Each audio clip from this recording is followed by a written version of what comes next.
Greetings and salutations. Welcome to Anime Lily Podcast, your ultimate hub for all things anime and beyond. Whether you're joining us for the first time or you're a returning listener, we're thrilled to have you on board for another exciting dive into the world of animation and pop culture conversation. This is episode 177 of the Anime Lady Podcast. The topic of this week is how long can Crash believe Thunderbolts was a bit of a bad film to us and life is getting expensive. Thanks Microsoft for raising the prices and stay tuned for more Crash is Wrong. Now, share this episode, bring your friends, and let's make this episode unforgettable, talking about debates and conversation about Crash being wrong. All powered by AniMa W3 Studio. Catch every new episode every week on YouTube and your audio feed. Time codes will always be there in your description. So without further ado, let's get to it. It's your boy, Love and Peace. Happy Mental Health Awareness Month. And it's your boy, happy birthday, because when this episode comes out, this episode is on May 7th, and it's your birthday, boy. I'm actually excited for my birthday this year. I'm not dying from allergies like I was last year, and I was moving out from my apartment into somebody else. I'm still sad about that shit, but we're here and alive. So, happy birthday to me, and we're here. But I'm not here alone expressing this way this week. Who am I here? My world champion. Well, first of all, happy unbirthday to you. So that's great. That's awesome. But he doesn't smell like Irish Spring, and he never taught you anything. But still, you slapping chest to sing of your world champion Whawkins. Oh, his face looks like a railroad map, and he never shuts his freaking trap. But all the ladies catch the clap. From your world champion, Whawkins. That's right, everybody. How you doing tonight?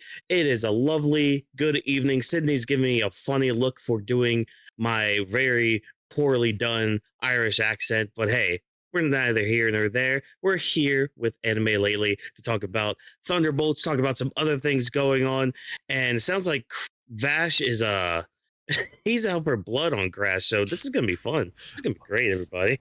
Crash, welcome back. We missed you on our Gorilla Talk last week. We were sad that we couldn't hear your opinions about that, but maybe you might shine some stuff in during Weebs Lounge to ask us or maybe talk to us about it. But nice to see from you. Yeah, hey guys, it's Crash, aka the Hispanic Assassin. I'm sorry I couldn't be on the last week of the episode. I unfortunately got sick. I'm still recovering. You might hear me just a little bit more better, but might be coughing here and there, so I apologize about that in advance. Just want to give you guys know there's always, love and peace for everybody, but sometimes it's just business. If you know, you know. But yeah, I'm glad to be here. Apparently, I'm getting shots at for no reason, and the episode hasn't even started. I'm just here, glad to be here. But we have a lot to talk about today, gentlemen. I'm glad to be here and discuss the important things that keep us up at night. You know what I mean?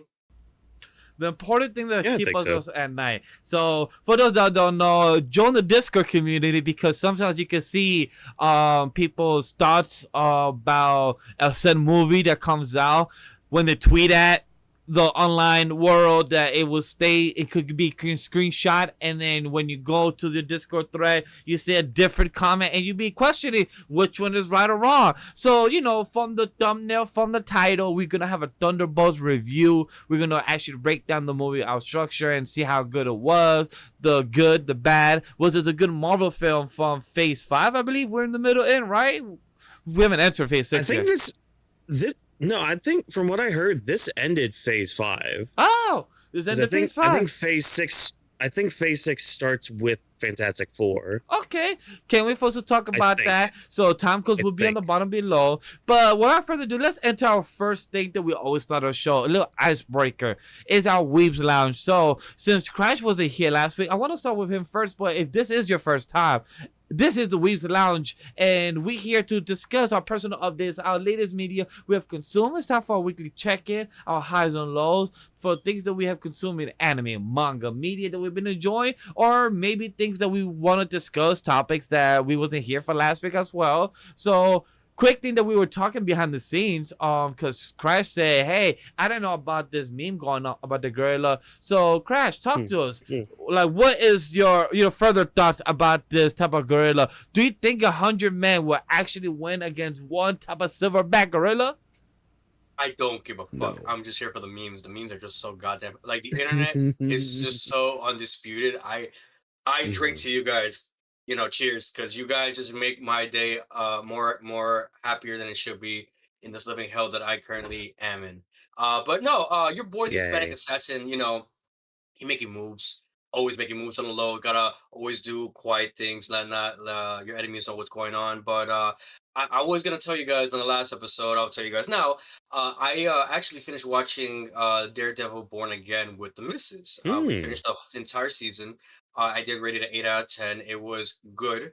It was not great by any means. It unfortunately, we'll just say real quick that it is an intro to something more powerful coming on later in in the future, to be determined whenever they want to announce season 2 and all that. But it was good. It was a nice throwback to see Daredevil back in the streets of New York. Wilson Fisk, aka the Kingpin, which he is said the name now multiple times in the show, which I really respected. But it did lack a little something, and it's not here nor there to say what exactly I feel on it. What I will say on it was that I was entertained. A lot of characters that I saw, it was nice to see, and a nice refresher. A lot of new characters that were added to the mix that I agreed and disagreed with. But overall, it was generally a good time. I cannot wait for season 2. I hope it gets better. But other than that, I also started watching The Last of Us season 2 with the missus, and I know Whawkins was ready to talk to me about the show and everything like that, because as Oh no, I'm some of still you not. some of you may or may not know, I genuinely hate this fucking adaptation with a passion. That being Mm. said, because I hate the game, the part 2 with a passion. I will get to why. Oh yeah. I will just say here right now, outright, as much as I want to fucking hate it, I can't hate it. It's actually been cooking really, really good. It's a straight 9 out of 10 for me. I can't wait for tomorrow. We're doing this on Sunday. Monday was on the releases. I can't wait for the next part. Well, no spoilers, but something's going on with Ellie, and we're trying to see where this journey of hers takes her. And all I will say is, if that scene with Abby happens, where a certain somebody puts her in a position where she has to take it, best believe I'm dropping that shit so fucking fast, so faster than you could Hmm. ever imagine. That's all I'm gonna say to that.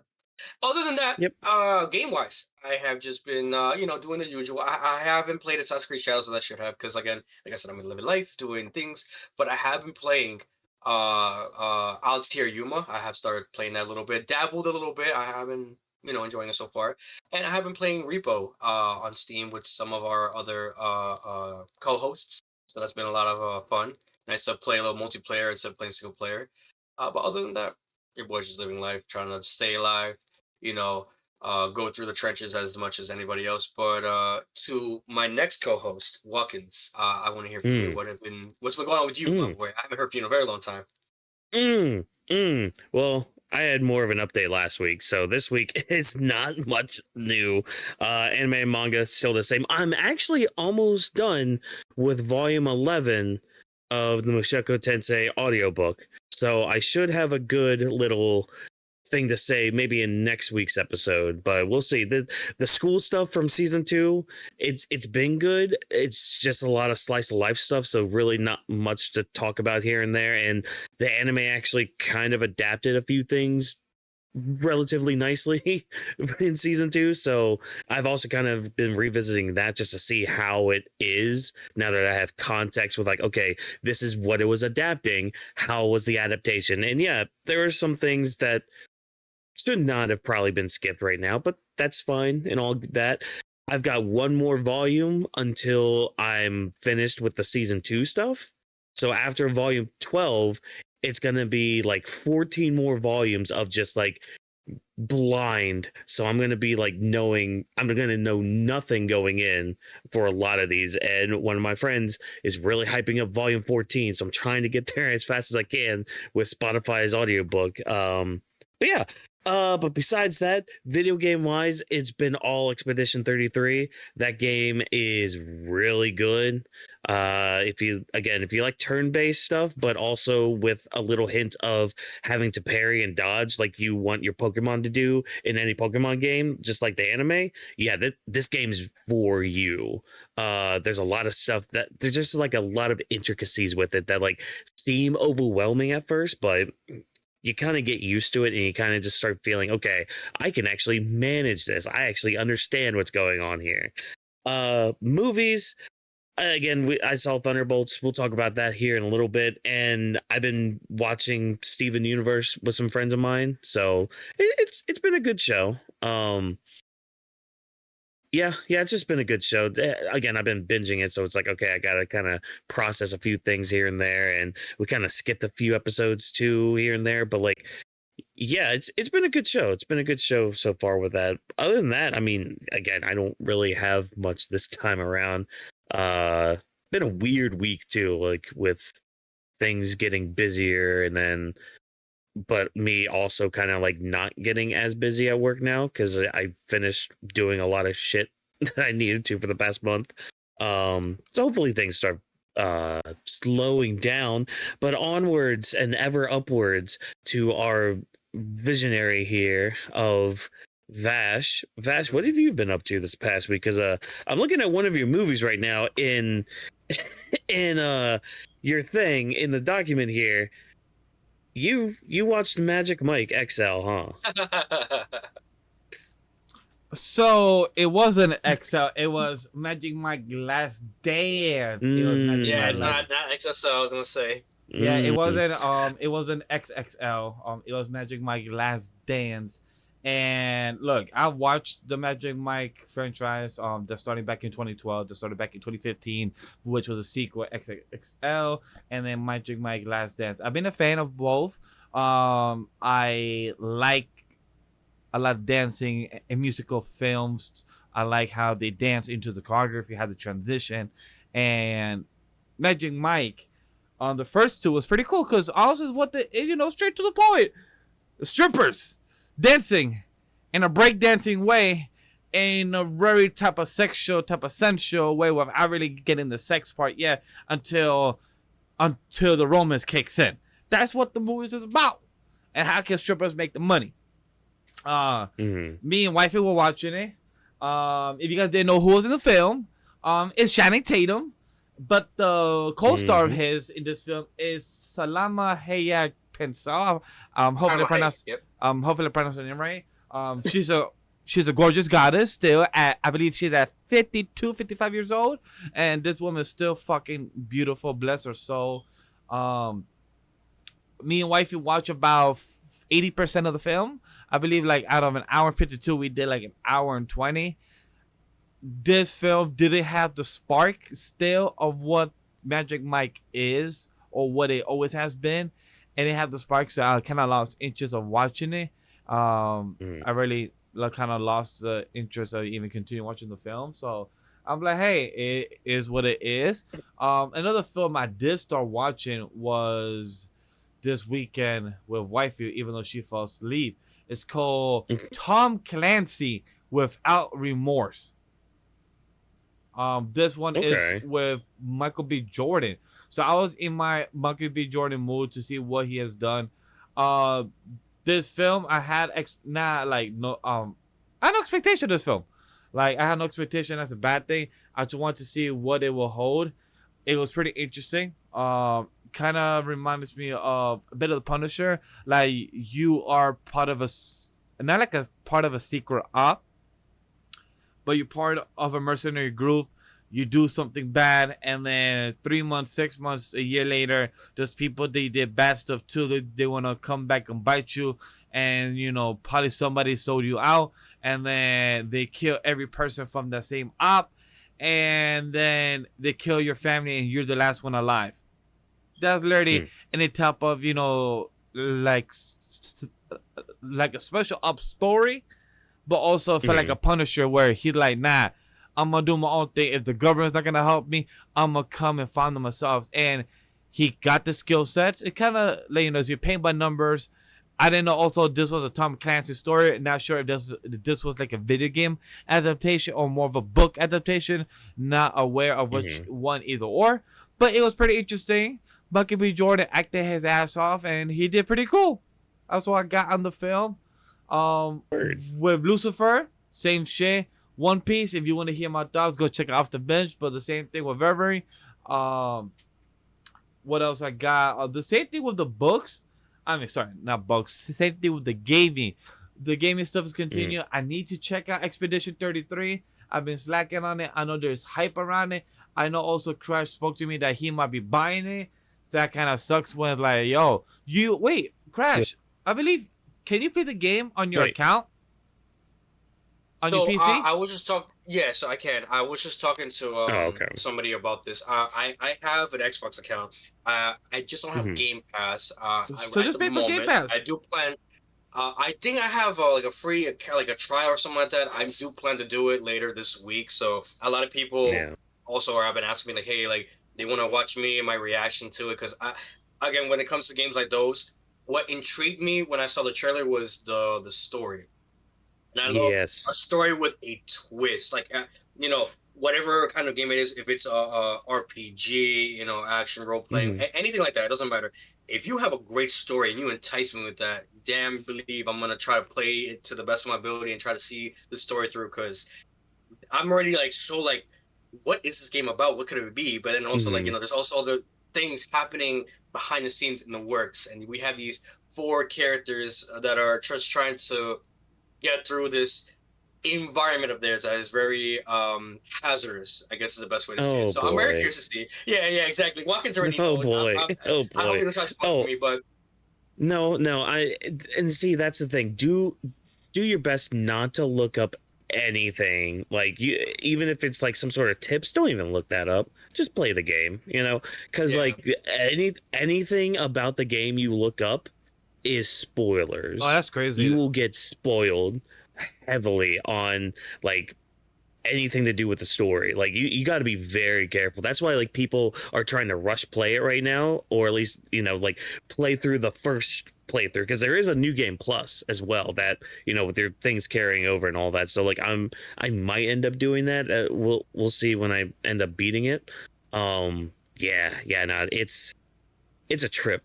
I just suggest it's a trip. I just suggest to get the Game Pass for the PC because I have Game Pass for the PC and Xbox still, since I am one of the old members that still have that since I never canceled. So now if you want to get Game Pass, you gotta get it for the PC and Xbox separately, and that sucks ass for anybody that has both. Then you have to choose which one or the other. But I do recommend it, Crash, to get the game. No. Like I said, I'm pretty sure I'm gonna get the game overall, and I'm glad that I'm gonna play subscription it on PC. too. I was kind of like, oh yeah, to be determined when. I'll let you guys know, and maybe we might even do like a little like walkthrough, maybe a little like stream for it. Who knows? Life, takes you many places. But stay tuned. Keep an eye, on our Discord, our social medias, and we'll let you know what we decide to end up doing. Maybe we actually play it, and you guys want to watch it. We'll definitely do it for you. Exactly. So, Chad, you guys heard our Weebs Lounge. You guys heard how we've been. Very short. Crash told us that he hates The Last of Us. Fuck The Last of Us. You guys might hear some review for that. But what there is more to discuss before we get to our Thunderbolts is Otaku Big News Buzz Central. And that is the post of our Anime Lately podcast. Get ready to dive into the latest buzz, hottest news, our spirited opinions on everything entertainment. So we have a couple of things to talk about. So let's get to the first one. Is GTA 6 been delayed until May 26, 2026. Whawkins, how do you feel about this? I mean, I'm not surprised, if I'm being honest. Like, they keep pushing games back and back and back, and as we're about to talk about here soon, games also keep getting more and more expensive.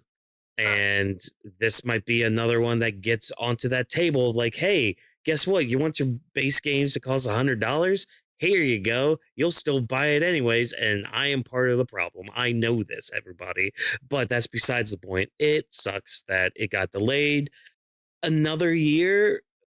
I mean, at least on one hand, I can at least... Because I do like Rockstar games. I mean, there's obviously the GTA series, like GTA 5, GTA 4 is one of my favorite games of all time. There's also, Red Dead Redemption, but like that's the thing, like what you're getting into when it goes to a Rockstar game.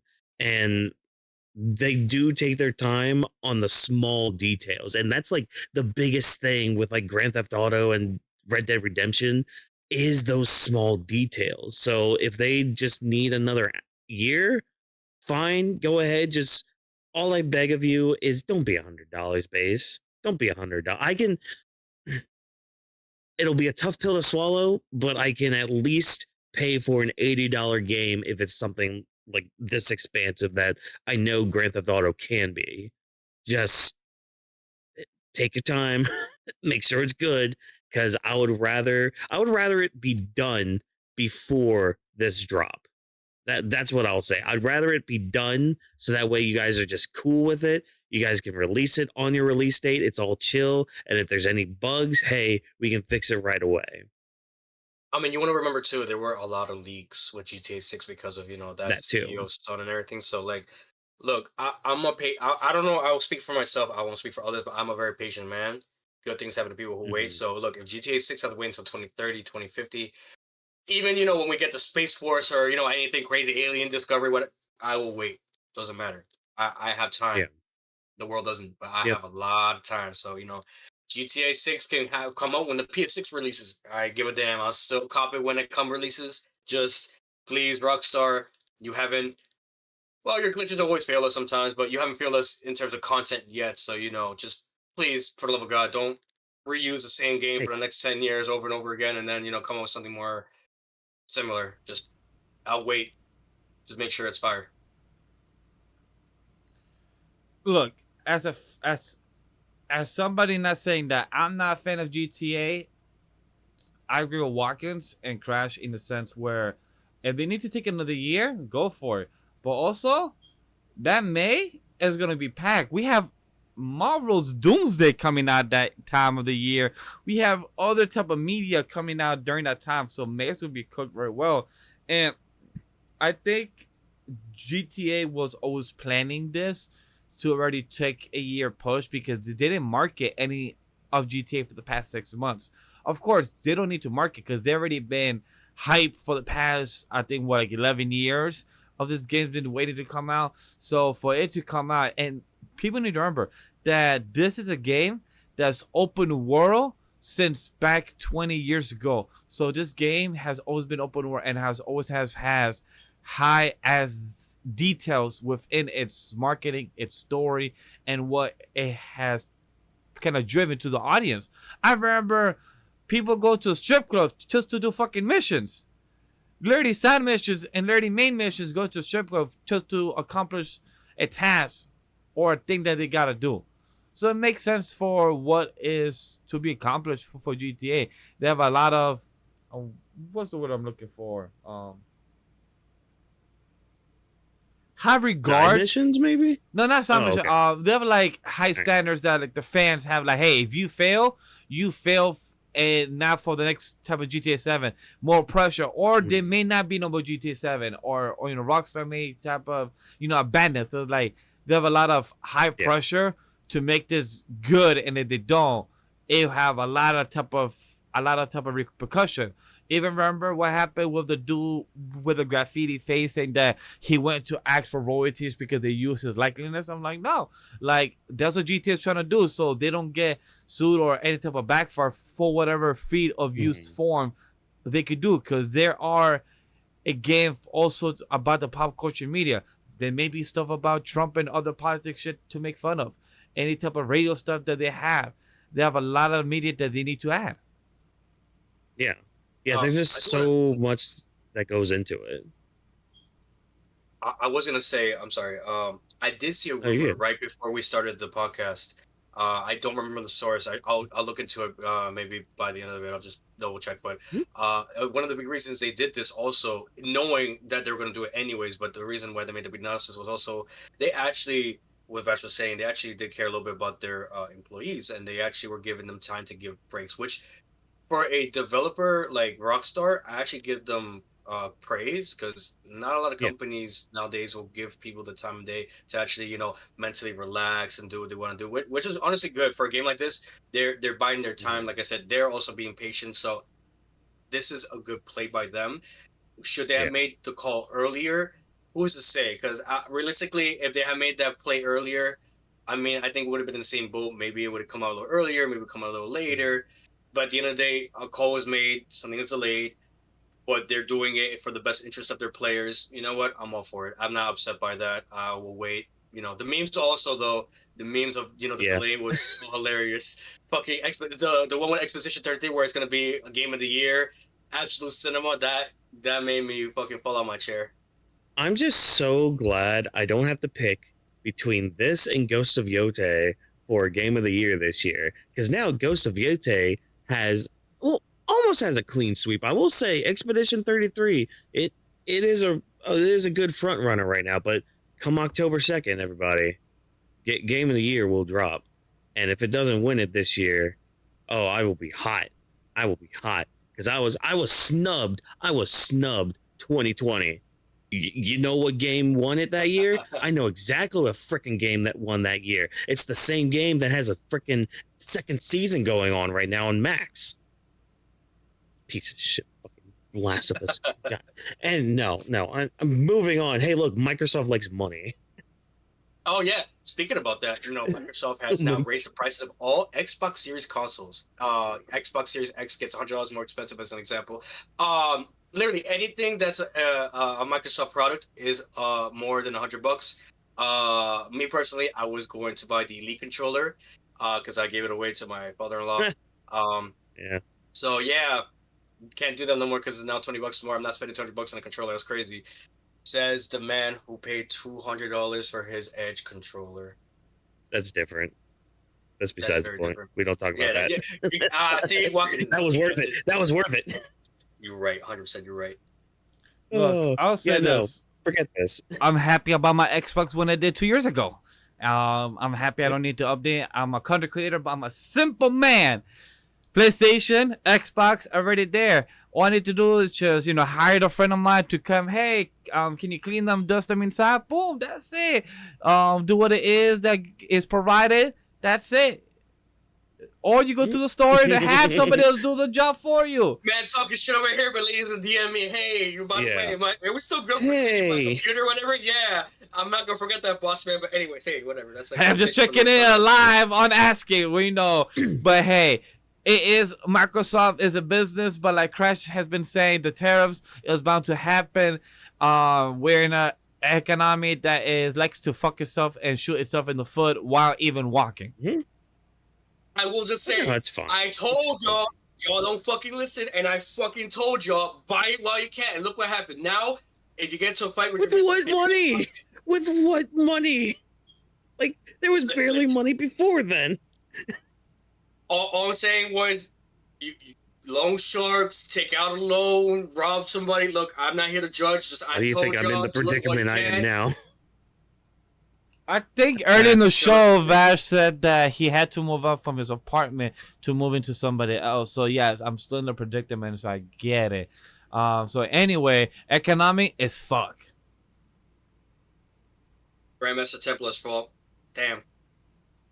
Is for that. So without further ado, we spoke about some big news. There's also one small Weebs news that we need to discuss about. It's more for a cool question to Whawkins, since we did a One Piece reaction, aka today's recording Sunday. But there's also on the VOD channel, so go check that out, chat. But as you're watching the podcast in the main channel, there was a One Piece animator from Toei.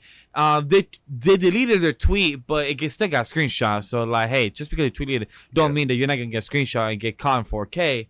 That they kind of shouted out their own co-workers and say, yo, the sound department is doing a bad job and is making the Kizaru sound effects sound like it's a reuse, which it is opinionated. We will talk about that.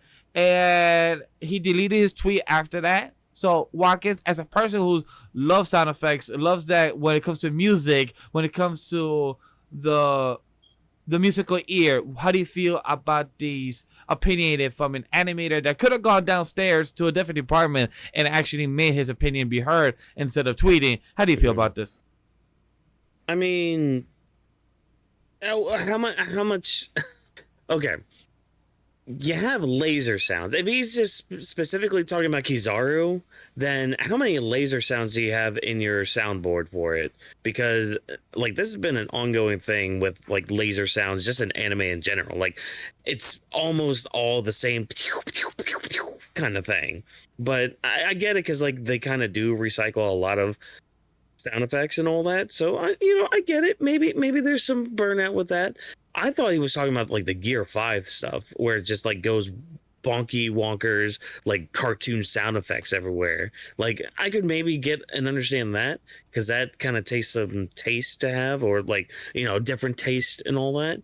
But I mean, dude, it's not that serious. I mean, it sounded fine. It's not like it really took away from any of that. Like I don't remember us like being like, oh, those sound effects, no, bad Kizaru. And he's just like, oh, it's just like, no, it was fine. It was cool. It was good. Chill out. Maybe you're just taking it out on somebody. I hope they could just go to their coworkers and just talk to them and just file a complaint. Be like, yo, I have a feeling y'all been lazy about this. Not to really stir up trouble, but I want to put some pointers out there. But hey, they want to be like, it is what it is. It needs to be said. Hopefully they didn't get in trouble as an animator. Hopefully that wasn't the case. Hopefully they got to express like, hey, this is what the case is. The sound effects. Even when Whawkins said the pew pew pew, what that reminded me of? Star Wars of the Stormtroopers in the Clone Wars animated series. Literally, pew pew pew. Even the light shows, even from the Star Destroyer, even from the ships, they make the same sound effects almost, but slightly different. And also, it's Toei. Sometimes they are lazy. You should look at Dragon Ball Super. They literally have done it to their own show, one of the biggest shows, and they have shot themselves in the foot. But hey, enough about Toei. That is what it is. Yes. Wait, I will just say real quick. I will admit, I'm not up to date with One Piece, but it's funny you guys bring up this topic because I will just add on kind of a segue to that real quick. That a similar situation, which I'm very, very upset that Jokester's not here this episode because I really want his input on it anyways. But all I will just say is, when we, have these kind of situations, be adults. Just say what you gotta say. Say it with your chest. Don't go behind people's back and talk, shit, belittling, manipulating behind the scenes like a certain VTuber. I ain't gonna say no names, but I'm here for the cheese man, as the Hispanic assessor, because I love hearing the cheese man. It's just business, right, guys? It's crazy, just like my intro. It's just business. And I hope in the interest of this specific, topic that you guys are talking about with the One Piece animator, I hope it was just business to him too, because this can go.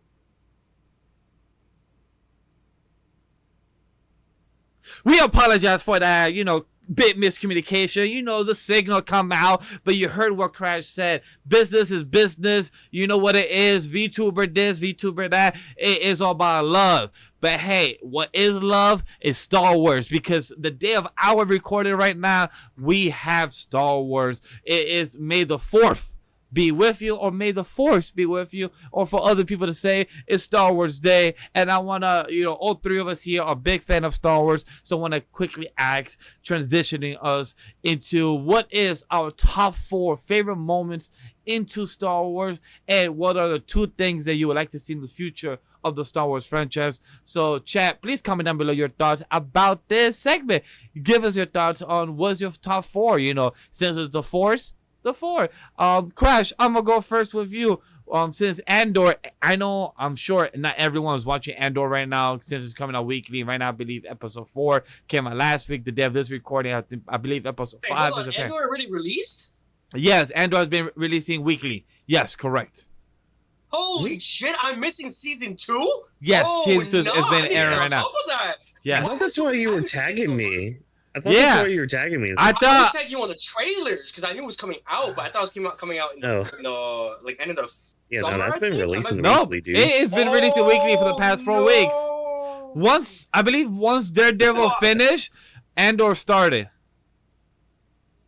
Hmm. Really? Oh no! So now I should be 2 weeks No, behind. 4 I might be right wrong. now. I gotta look at it. Right now, 4 episodes out. Cause my boy Emergency Awesome, big shout out to him. I watch his content for the review of Thunderbolts just to see my Yo! thoughts. And right now, I saw on his thumbnail episode 4 Andor review, and I'm like, oh shit, damn, 4 episodes out. That's crazy. Well, I know what I Well, need to shit. binge this week, so thank you, Vash, for that. Anytime, but it's- back to the question. 4 favorite things from Star Wars, the franchise. I'm gonna be a little biased. I have nothing against the original 4 movies, episode 4, 5, and 6. Great movies. But I was born more in the time when the prequels came out, and those will be more of my highlights for your question.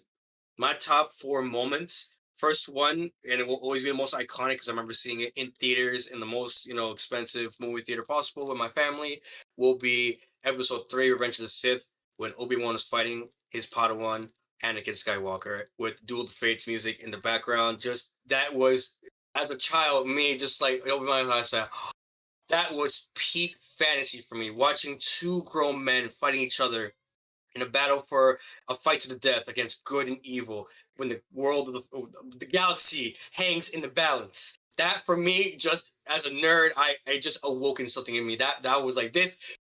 George Lucas was cooking a goddamn gourmet meal with this scene.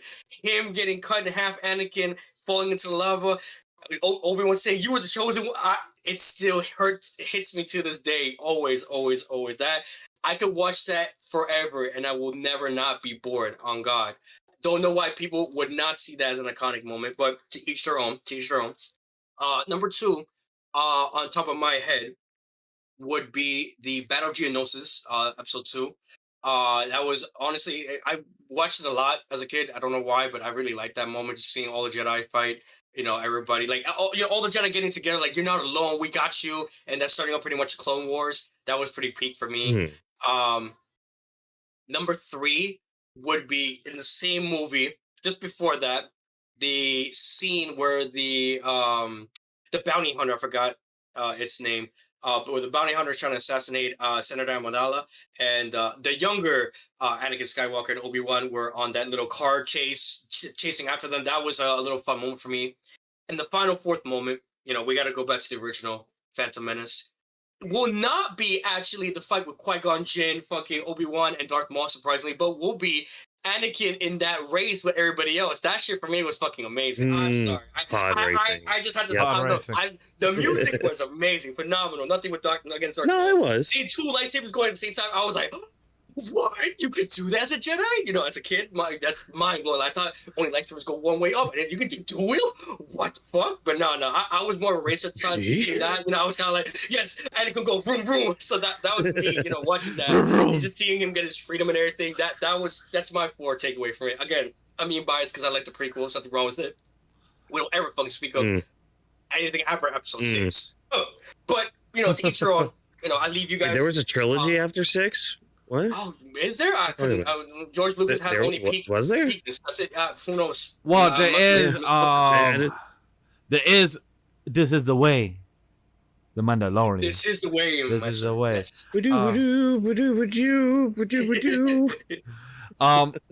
Since I'm going ahead, I will continue on my top 4, and then after that we could get on to our last 2. Mandalorian. I will appreciate it. Because that was made by Dave Favreau, I believe is his name. It was created by him, and it was a beautiful project. It showed the love of Mandalorian, and I just love the memes, Grogu, and the meme of literally you have Mando here and a bold ass text of a meme saying, "This is the way." Literally for a good year, I was literally speaking like that to my wife. Literally, is the way. This is the way. This is the way, my love. This is the way. This is the way. So I love it. When it comes to another one, Star Wars Rebels. I love Ezra. He was really dope. I love him learning from Kanan and the story of there is also a gray side. Like Rebels was expanding the universe. We saw Ahsoka again. We saw her with the white sabers. Her having the dual wielding was always amazing to see in any type of character. I have to make myself. I'm always dual wielding. That is my character from a kid, from Kirito, from Sung Jin Woo, Ahsoka. Like I love dual wielding characters. That's one of my favorite things to see. Transitioning about Ahsoka, we also got Star Wars and Clone Wars, the animated series. That's also one of my favorites. Seeing the journey from Star Wars Episode 2 to Episode 3, how we see Anakin go from the light to the dark, how he gets manipulated from Palpatine, how he starts to get convinced, goes always to the mission. His Like wife, no. it was beautiful to see that. And also Episode 3, that on my top 4. Episode 3, like Crash said, Say my we fucking name. we have Shame on Obi-Wan. you. We have Obi-Wan literally saying, "You was the chosen one. How could you betray us? How could you?" Ewan McGregor fucking cooked as It an was- actor saying that. I It don't was know how he amazing. did it. That shit was peak. It was amazing. Those are my top 4. Like those type of storylines and characterization within those series was amazing. So Mandalorian, Rebels, Clone Wars animated, and Revenge of the Sith Episode 3. Those are literally things I appreciate. Still, I forgot his name. The guy from the prequels. I hate him still.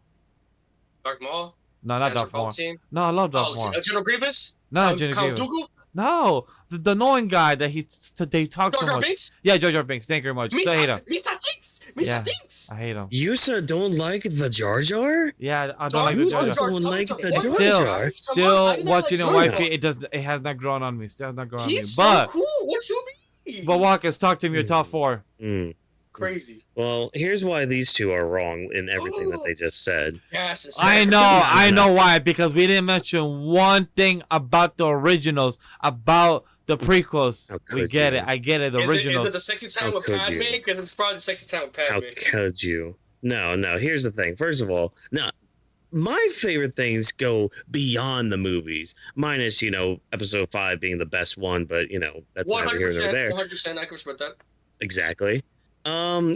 So Battlefront 2, Oh, Game. best Yes. Star Wars game I've ever played. Heard it, You heard can have your Force Unleashed. I didn't really play Force Unleashed 2. It was Wait, great. no, no, no, I no, love no. Force Unleashed. I love Force Unleashed. I My love man, Force too. my man was planetary. That man was planetary powerful. Sam. Look, Oh my god.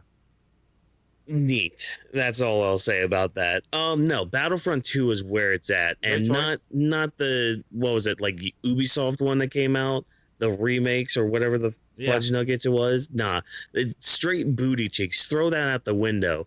Play the original, Outlaws. everybody, What, I 'cause think it was called or something. what was, I don't know. The new one that But- came out, Outlaws. Oh, Outlaws? Nah. Don't talk about Outlaws. No. Apparently that Fair, one. fair. Apparently it wasn't too good. I don't know. Whatever. That's besides the point. Battlefront 2. Awesome game. Awesome storied campaign that went with it, because you follow the stormtroopers, like the clone troopers that became the stormtroopers, like the main ones. Like they were like this big group that like took on those missions, like with Anakin, for example, when he went to go kill the younglings. Like you were fighting Jedi in that map. They had other modes in that game, like hunting, where you could play as a Wampa and just decimate people on Hoth. It's so much fun. There was the heroes mode where you could be the heroes, just good versus evil the whole time. Like, it's just such a fun game. So Battlefront 2 is up there. The other thing is Star Wars Visions. I did Yes, really like Star Wars agreed. Visions because like it's Great something choice.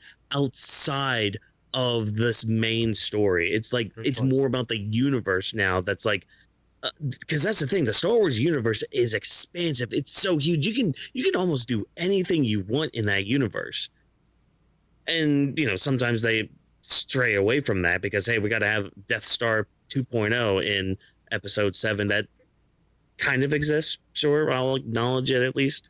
So yeah, I do want to acknowledge Visions because it's really good.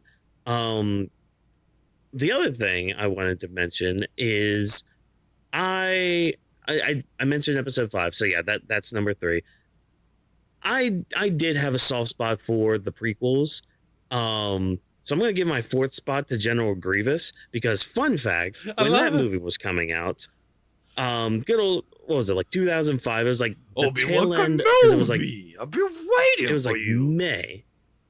It was like May or June 2005, and I was to date myself, I was just getting out of middle school at that point. But I had made an original character. I made an OC from Star Wars, and it was basically General Grievous, like his concept, but it was just like a sleek all black version of him. And obviously he was working with the Sith because hey, join the dark side. We have brownies. That was our catchphrase. Nobody, I'm coming after you. All you who use that catchphrase, we created. I created it. But it was just a good memory because like we actually like started to try to recruit people to the dark side. Like we actually had a list and we would go to the cafeteria during lunch and be like, hey, you want to join the dark side? We got brownies. Like something fun like that. And we actually had like a lot of people join the dark side. So that was just really fun. So like I have just that memory to go along with episode 3, which is the second best Star Wars movie. But that and episode 5 are, interchangeable depending on the day. But yeah, it's just I wanted to highlight that memory because it's something I usually think about whenever I think about Star Wars, and especially this year being the 20th anniversary of episode 3 coming out. Yeah. Yeah, it's been kind of hidden on me a little bit. Like, wow, that was 20 years ago. Okay, cool, great, awesome. We love it here. But I'm looking at your follow up here for top 2. What would you like to see more of? Yeah. Dare I say it? I would love to see more better stories. Thank you. That's a good. Can I just cut on that?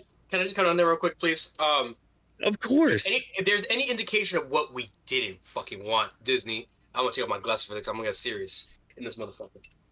Please, for the love of God, don't give me another the Acolyte season 2 type shit. Fuck no.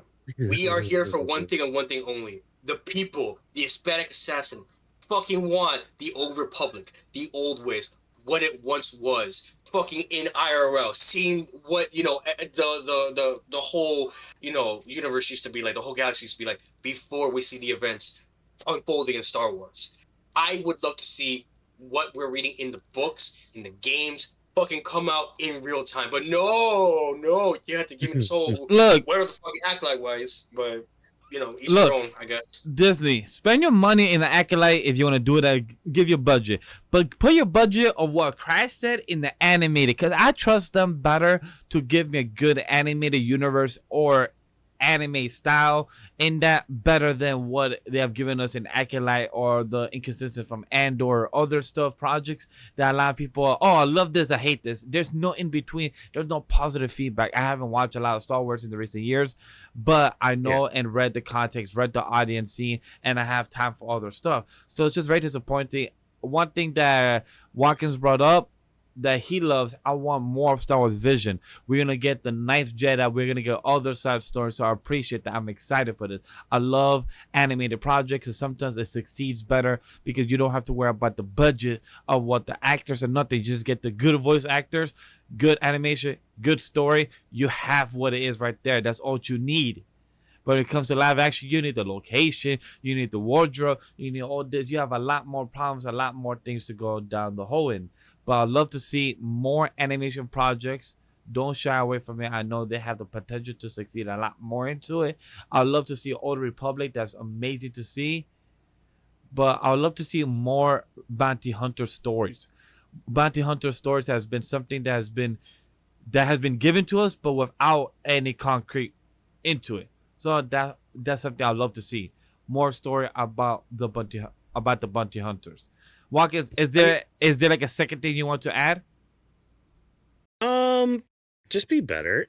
That's all I ask. Like, No, can we just stray away from like as much as I love Obi-Wan, as much as I love the Skywalkers, can we just finally start going away from that? No, because here's the thing. They keep fucking everything up. They keep messing everything up. And it's just like, you know what? Just cut your losses. Just do something different.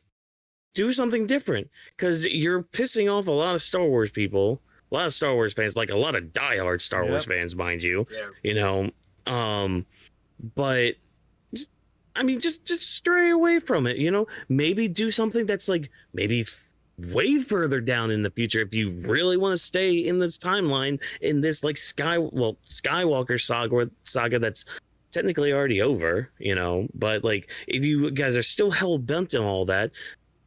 Don't do something like Kenobi ever again. Don't do something like freaking, what was it, Boba Fett ever again. You know, and if you're going to do better, please, please, I beg you. You're making people feel bad for Tusken Raiders. Damn. You're making reactors. Damn. You're trying to make us sympathize for beings that will kill and torture people. For what reason? Exactly. Like, I swear, go look up. I'll find the link too. There was a link of a mashup of reactors during the Boba Fett series. It was the scene where the Tusken Raiders were all dead, and everybody's just like, "Oh no, they killed them! Oh no, they did this, they did that!" And then it cuts to these other guys. They start celebrating the fact that the Tusken Raiders were obliterated. Why? Because again, these beings are not good, but you guys keep trying to make it. You guys keep trying to do this thing where it's like, oh, feel bad for the bad person. No, sometimes maybe a bad person should just be a bad person. Oh well, sometimes people are just shit. Yeah, just let them Damn, be. I can't. Damn, I'm not. I'm gonna be real. I'm gonna be honest with you. I don't mind taking the L on this. I really liked Obi-Wan Kenobi. I really like. Renee was a shit fucking antagonist for sure. I'll give you that. But I loved everything. Like to see like he failed as a Jedi Knight. He failed his Padawan. He failed his order. See him like, and we saw just a tad bit of that. You know, with him in the Clone Wars when his wife died. Like Maul was like, you know, I'm poking the bear, bro. Come on, join the dark side. Come on, kill me. He was like, no, I'll be better than that. And when I see him hit rock bottom, you know, in the show, I was like, damn, like, you know, it kind of like, I see, like, you know, you going through it as a Jedi for sure. You gotta protect the chosen one and all that. Cool. But, I could have forgiven a lot of it. Yeah. I could have forgiven a lot of it if one little thing didn't happen. The Leia thing. You know what? I could even forgive that because kids are stupid. Yeah. Like, I could forgive that. What? So him fighting Darth Vader at the end? Yes. No. Darth Vader. The Darth Vader fight did not need to happen at all because you basically almost ruined the scene where he confronts him again in episode 4 because it's like, oh, this is the first time I've seen you since that day. It's just like, no, actually, you saw him one other time. No, in the books, yeah, you seen him twice before episode 4. That's what I'm kind of like. Yeah. The first time is what we saw in Tatooine. Oh, Tatooine? Was it Tatooine? No, it was. Yeah. Not where it was. No, it was Tatooine. Yeah. It was Tatooine? Okay, yeah. So there was the first one. The second one is only in the books that we have known of. And then the third time was episode 4. I might be wrong. So quote me on that. No, I think it was twice that they met before. As we know, this could go down a whole tangent rabbit hole. He knows. He knows it's shit, and you know it's shit. Don't sit there and be like, oh, it's fun. No, it was shit. It was garbage. He was in a damn hangar with a child and a person who went against the Empire, and he puts on a goddamn giant overcoat, and that's enough for all these freaking army people to be like, oh yeah, fine. No, you look like Austin Powers on top of Mini-Me. So stupid. Crash, quick question on how do you feel the two things you want to see from the future of Star Wars before we transition out to our main topic of the show? I'm with Whawkins on this. Disney, do better. I'm fucking sick of your shit. Do Do better or else. Trust me. trust me, you reap what you sow, and I keep telling people, like people, I love how people just real quick, I just love how people take my words for granted, like it means nothing, and then the shit goes down, and then they're like, damn, Crash was fucking right. Yes, fucking listen to me, and I'm talking about you, Disney. I'm giving you the Damn. one chance. Mhm. Listen, you got the one opportunity. Don't fuck it up. Give us what we want, or else, bueno. Is You know, there's Crash other right? DC. That is a good Let us question. know. Is Crash right? Let Let's us know. find out. Let us know in the comment section chat, because this might be the only time it's right. But because there's more to talk about, the Thunderbolts, to see if it's right. But before we get into that, we also want to a quick shout out, because myself, Crash, and we do have a Latino audience. We want to give a big shout out to Cinco de Mayo, because we do sometimes use an excuse to celebrate it, or people used to go out party. So a quick little fun question, like, what's your favorite part of Cinco de Mayo in a way to celebrate? One of my favorite movies is the movie from Coco, from Disney itself. Funny enough and ironically enough, but it has good music, and also it's a very cute movie about the Day of the Dead. So that it's a pretty interesting culture, and I love the movie. It's very enjoyable. They are gonna make a Coco 2, I believe, which I wonder why, but hey, Disney want money. So they're gonna make another movie. That's literally the movie doesn't really need it. But I love Cinco de Mayo. I'm not a big fan of tequila. I'm of a whiskey. So if any fans ever see us at a bar, everyone wants to buy a drink, buy me Get him whiskey. tequila. Whiskey. Get him tequila. Aguardiente to me is like water. Someone just say that. If you know, you know. Aguardiente is water to me. So, Crash, anything you want to shout out to? Yeah, can't believe my boss can't even drink some goddamn tequila as a Spanish guy. Right. Shame on you, you disgrace. Anyways, Shame on you. Shame on your cow. what do I do in Cinco de Mayo? In Spanish. I grab a bottle of tequila. What do I do on Cinco I de go grab my Mayo? crew. We go out and we commence Operation Debauchery. What is Operation Debauchery? Well, you're not an assassin, so I can't tell you guys. But when you join the Brotherhood, I will let you know what that is. And when you know what that is, just know we have a tremendous time. In quick reference, if you may or may not know, the SpongeBob scene where, you know, they do the panty raid. That's what Operation Debauchery is for me and my Panty boys. raid. So, yeah, when I get a bottle of tequila, you know, I turn like the, what is that, squiggly line emoji, kind of like the guy, kind of like tipsy, whatever. That's me on Cinco de Mayo. So, shame though that I work tomorrow, so, you know, won't have any plans this year, but you know, there's always next year. There's always, you know what? Every day is Cinco de Mayo for me. I always drink every day because, you know, when do you not want to drink tequila? You know what? Every day Cheers. for me is Cinco de And Mayo. I got some tequila right over there. I'm about to drink. as well Cheers, for that, but I'm drinking something else. a big shout out to that chat. Even though I have a green cup, you can't even see it, but you can see Florence Pugh, the beautiful woman that she is. But when it comes to that, Whawkins, any last words before transition to the beauty of her? I have extreme bias against Cinco de Mayo because that was the first date of me and my ex, and she has forever tainted that day, forever and ever. It used to be a great day. Now it's all tainted, so sorry. No more Cinco de Mayo celebrations for me.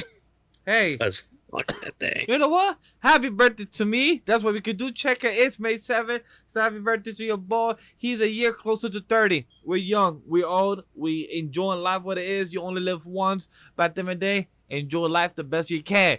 Because it's Happy Mental Health Awareness Month. Because what this movie was about, it was Thunderbolts.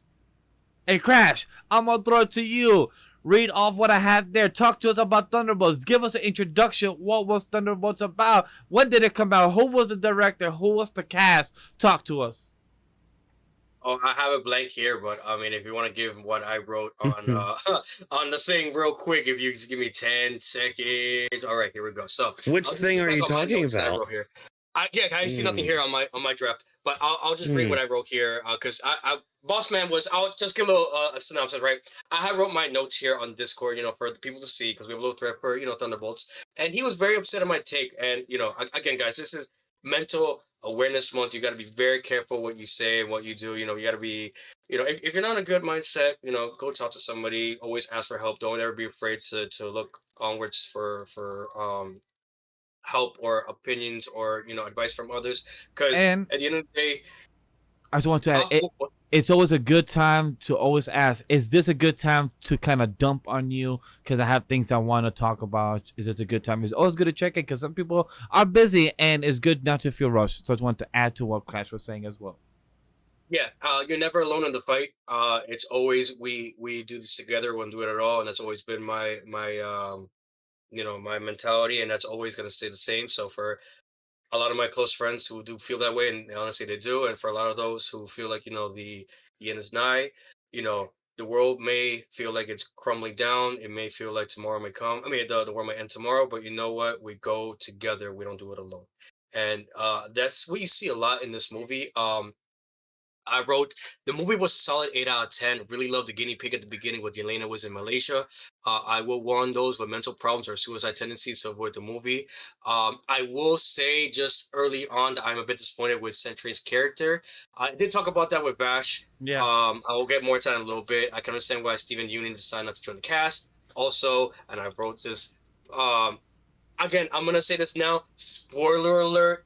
For those who haven't seen the movie, I would not advise you watching this review because Yes. we're gonna do some spoilers onto this. Yes, it's chat. It's spoilers to really say non-spoiler. You're here to check the full podcast. If you want to check out Fourth Dot's review, he's for it. If you guys want to check out non-spoiler, there's other 20 million content creators that do the same thing. So we appreciate you guys just checking our content out.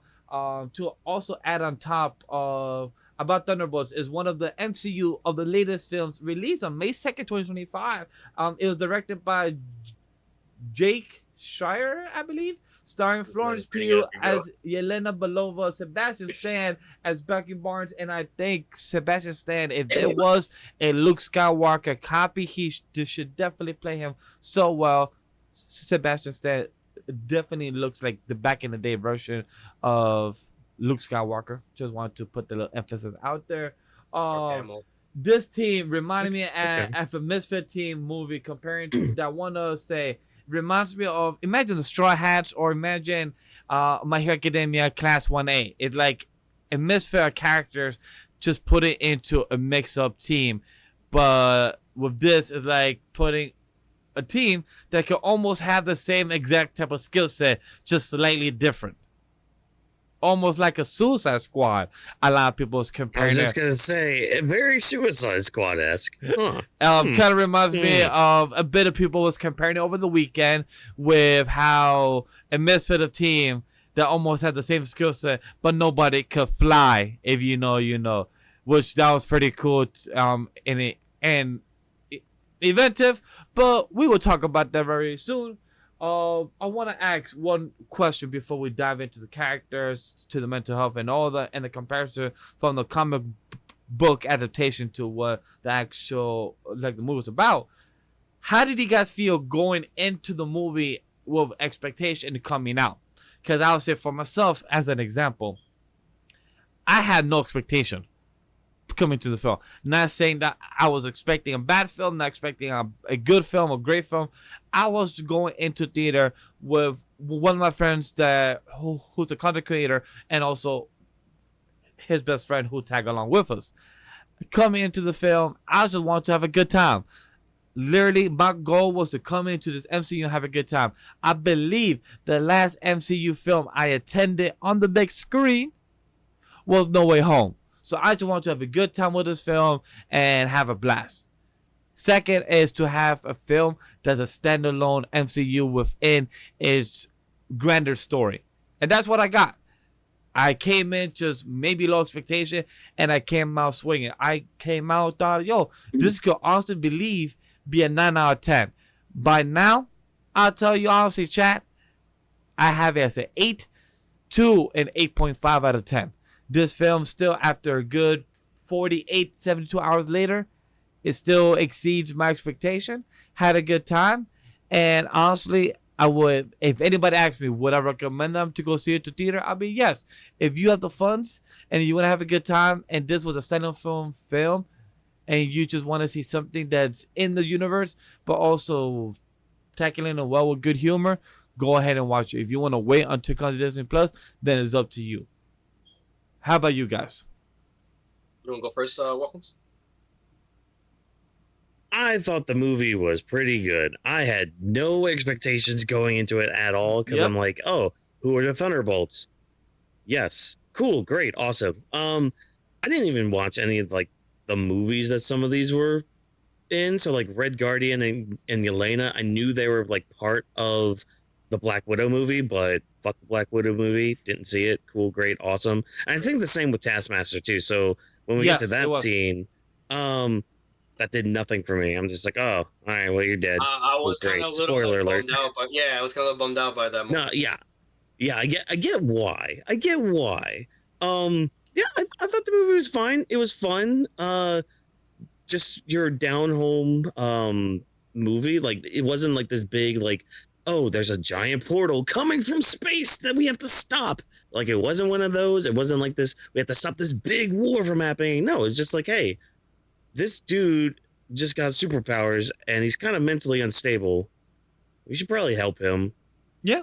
And probably get through our own shit too. Cause that's one thing. Like there are 3 scenes in this movie that stuck out to me like very, very much. And yeah, I thought they did really good. And I'm gonna leave it at that. Well, I'll have more to say when we start kind of breaking stuff down. But first off, pretty good. My score rating, I'd probably give it a 3.5 out of 5. It's just somewhere right there. Like I would rewatch this movie, really. Same. Yeah, that's where that stands. Crash, how about you?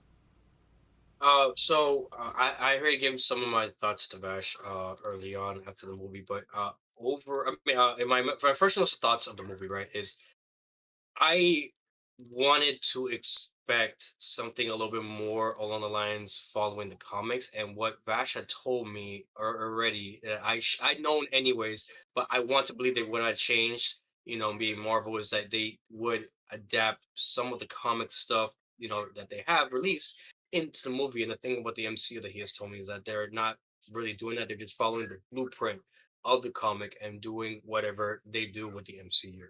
I have read Thunderbolts prior with my dad. I know a little bit about the story here and there. So, I was expecting something along the lines of something grandeur or anything like that. I saw the title, The New Avengers, and I was kind of like, really? I was like, sure, okay. I don't care. You and the rest of New York. Not, but okay, sure. If you read the comics, They had an asteroid in the logo the whole time to show Thunderbolt. Like that's not the actual name. It was a placeholder. Yeah, it's a placeholder. I thought it was just because they were sponsored by that one dude's tire shop. No. They, oh my god, they're not. He trash. What do you mean? No, What are you talking about? They trash. I was generally entertained by the movie. Okay. By no means that I think it was a waste of money. However, if I were to look back and someone would ask me, should I watch it in theaters? Now watching it, I would tell somebody, save your money and watch it at home. Because there are better Marvel movies coming out that is definitely worth investing your money in. Same thing with Brave New World. It's in the same score. It's literally in the same level to me personally. By no means was it bad or was it good. It had the right amount of comedy, it had the right amount of action, and it had the right amount of drama to where I can generally say, you know what? It piqued my interest. Even made me gasp at one moment to the girl that Red Guardian saved, and then that thing happened, and I was like, oh, no! What? I thought he was a hero. He did that to dude. And I actually gasped. I said, oh, my girl. Jaw dropped. I said, on the floor. I was like, because that's no, the thing. Because at the time you just think, oh, they just got Hakkai'd. They just disappeared, got destroyed off this planet. They got worse than dusted. It was an instant. And it was the shadow realm is what that girl went to. God, yeah, damn. That shit got me. That shit got me. You're like, knowing the Red Guardian want to defend it, and then literally snap, like not even does. It just got like a whole shadow, and I love the sound effect. The sound effect it did for the boom. Thanos snap is nothing compared to that now. It's like, because thing with Thanos snap, you're coping what happens. You're like, wait, don't go away. When the thing just goes, that's it. You're like, And Oh, it wait, leaves bitch, something what? behind. I It am leaves the shadow inevitable. behind. That's the worst part, because like when the Thanos snap, you just kind of float Oh like my dust in the wind. god.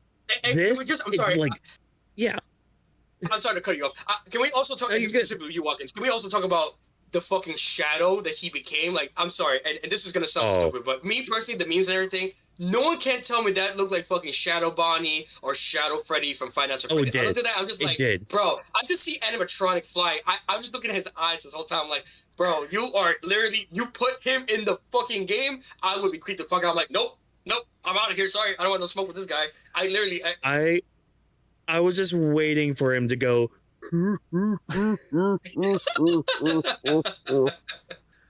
But look, I'm just like, oh no. as you guys brought up in this one past minute of the shadow, the void, the characters, the quake type of loneliness, chat, we're gonna be discussing about these as our main topics, about the characters right now that we're about to transition into, the comic comparison, the mental health that also that these characters went through, and the new Avengers that Crash brought up at the end. So this will be our quick comparison of what is we're gonna be talking about. So now that we already talked about our ragtag team, let's get to our characters that we have. Yelena, Bucky Barnes, Red Guardian, John Walker, Ghost, Bob / Sentry / Void, and Tanmaster that lasted less than 5 minutes, and Valentina Allegra de Fontaine. Hopefully I pronounced her name right. you gotta say La Fontaine at the end. You can't just say Fontaine. Yeah, you know, you like he's not called detective. He's not called effective. He's called defective. And I was like, girl, that doesn't really compare the same from your last name to his job title, but sure. Tomato. You know what? Since we're on Valentina already, let's start with Valentina. How do you guys feel about her? Her as the bad guy, and fine. you know, not really being bad guy, but wanted to control everything, wanted to be boss because she was getting caught. That hey, so many people died by the Sentry program. The government found out, and now she looks like as the bad guy. I'm seeing a big trend right now with these antagonists fucking doing experimental things these last couple of movies. That's all I'll say. Yeah. I mean, I thought she did fine. I mean, this is Julia Louis-Dreyfus we're talking about. She's pretty funny when she's given the chance to. And I thought like the serious moments too with her were pretty good. You know, you had that one scene where like we saw her trauma. It's just like, oh, okay, so she's trying to protect somebody. She's trying to protect. She's Italian? Yeah. Wait. I didn't even know. I was like, what the fuck? She didn't. Oh yeah, but she got the bibbity bobbity in her, you know. Yeah, I thought she did pretty good, and like that's the other thing. Like the comedy with her was so great.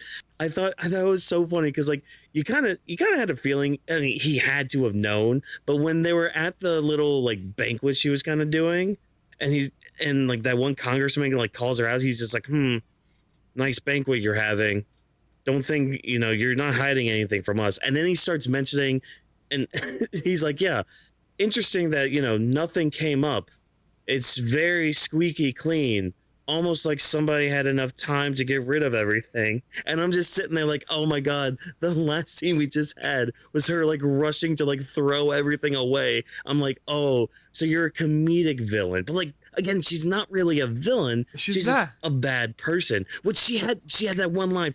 What was it? It was like, there are bad people and there are really bad people. Yeah. People. I love that. Oh my gosh, like it reminds me, what did we review not that long ago that literally had the same line and also in the same position?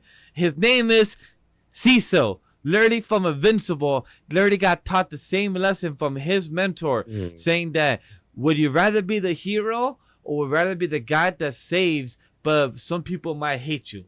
You gotta be protecting and work with some bad guys to take out the bigger bad guys, and that's what the character of Cecil has done. Same thing, Invincible. You are in that role. You're not there to put flowers and make everyone happy. You're here to make everyone safe and do what's right. And that is what the character of Cecil was, and that's the same thing with character with Valentina. She told the girl like, hey, you could either help me be loyal to me, but choose that I'm either doing shit that's fucked up, yes, but I'm doing it with the right mindset.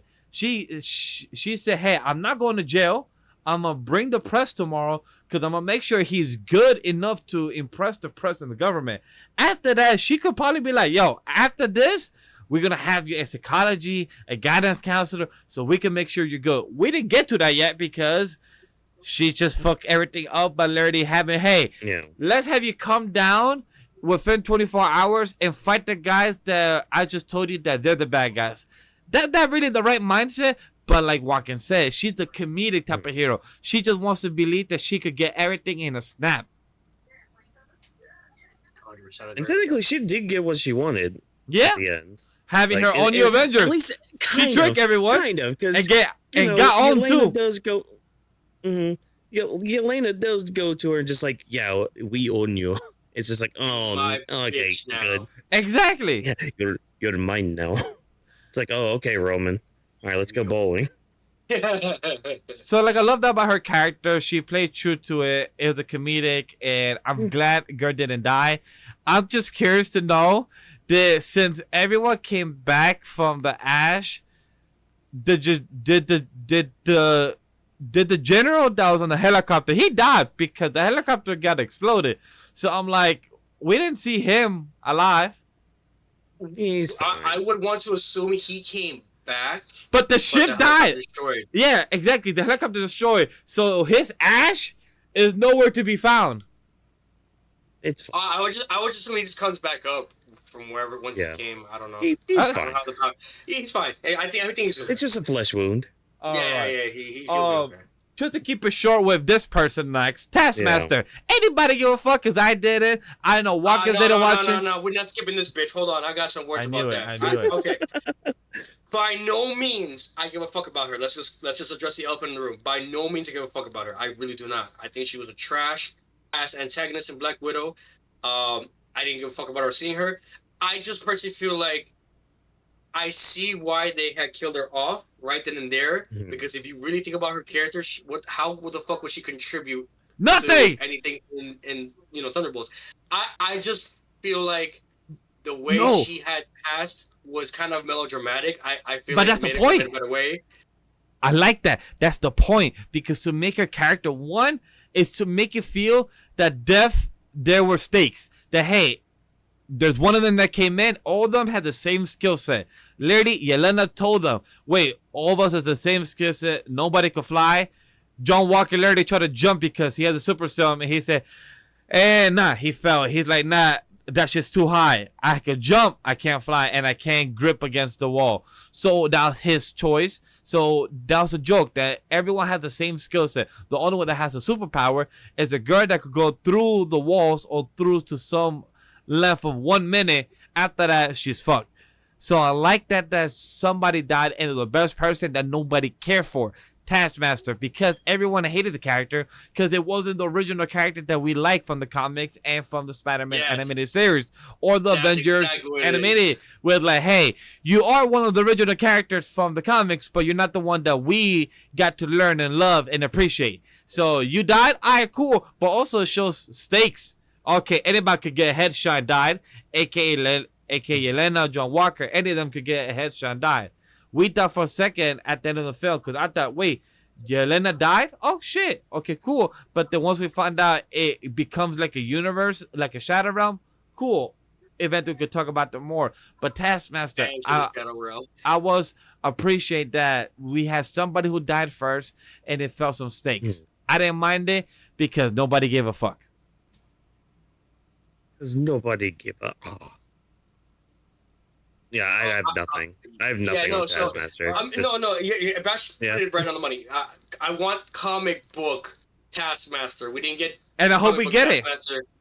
We hope so too. Now you're saying something. Maybe there's a chance for that character to reemerge as somebody else in the near future. I'm just curious to see how they're gonna do it because if anybody have seen it in the Spider-Man animated cartoon back in the 2010s. I think it was in Spectacular, and I think in another version, Taskmaster was great there. Taskmaster was always good against Captain America and a few others, but then always against Spider-Man, Taskmaster loses because it cannot copy the moveset. So how are they going to contribute that and try to loosely adapt that where they fail in the first version? How can they adapt in the correct version? Are they going to copy? And right now we don't have a Captain America to use as Steve Rogers. Are we going to use John Walker? Are we going to use Sam Wilson? So I'm really curious to see in this new version when the time comes. Yes. So the next one, Bob / Sentry / Void, the wild card of a superhuman with mental health struggles. His dual nature of Sentry versus Void is a highlight akin to characters with inner demons. Like for example, we have Naruto versus Kurama. We have Yuji Itadori versus AJJK with Sakuna. Characters like that with Sentry versus the darker self. How did you feel about this, Whawkins? I really liked his I liked aspects of his character. I feel like they could have dove a little bit more with him with like maybe a couple other scenes, but like I think what they did with him was fine. I like this whole idea, and because I've always liked this too, like this idea of like a void whenever you kind of get into that despair and all that.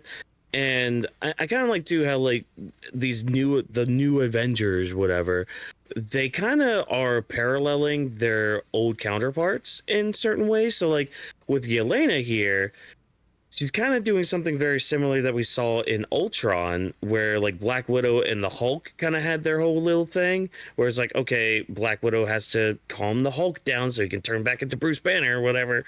Now we kind of have that with Yelena, because she seems to be the one now for Sentry and Void to kind of calm down, ease themselves, and basically balance each other out.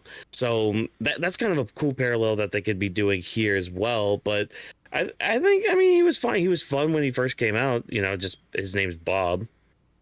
Hi, I'm Bob. And Bob, so I thought that was fun. Quick reference, if anybody have not seen Top Gun Maverick, he also played Bob in that film and also spoke in the same line. So I'm hoping that there's another film that he plays as Bob, and now we have a trilogy. I just want to state that real quick. And I don't know if I'll have time to say it, so I'm gonna say right now, he was part of one of my favorite scenes in the whole movie. It's the scene where he's fighting everybody and it's just like the one shot just circling around him. I thought it looked really cool, and the way that they showed his speed in that scene I thought was really cool, because like being like that, fighting these normies and all that, that's kind of what I imagined it looking like, just like a simple quick dodge and all that, and just like, oh yeah, I'm faster than you, I can literally like zip right here and then zip right back. Like, and I think just throughout the whole movie too, I kind of felt like for the first time in a long time, I was actually watching a comic book movie, which is kind of a weird statement to say, but I can't really explain it fully. It just felt like I was actually watching some comic book characters be out of a page and be in real life, right? And actually like kind of bring some of those tropes along with them. Like it was just fun, and with Sentry, Void, Bob, whatever you want to call him, I thought he was a good character to kind of like be the one to help the team kind of get through a lot of their mental anguishes from, not only himself. We saw nothing of Ghost, so we'll touch that here in just a second. With John Walker too, like seeing a little bit more of like, I guess, what happened to him. I'm assuming that's after the events of Falcon and Winter Soldier. Again, yes. I didn't watch that one because whatever. And especially Yelena too, like the shit she had to go through. Like he was the catalyst for all that, and to help them grow and just be better than they already were. And I thought he was fine. I thought he was good for the most part with that. What about you, Crash?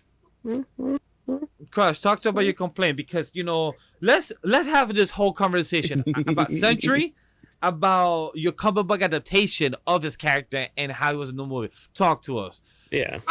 Rent, I actually just rent your read a expression. little bit of his synopsis just to make sure like I'm in the same page, right? Okay. Yeah. I don't think Bob's character was by no means bad whatsoever.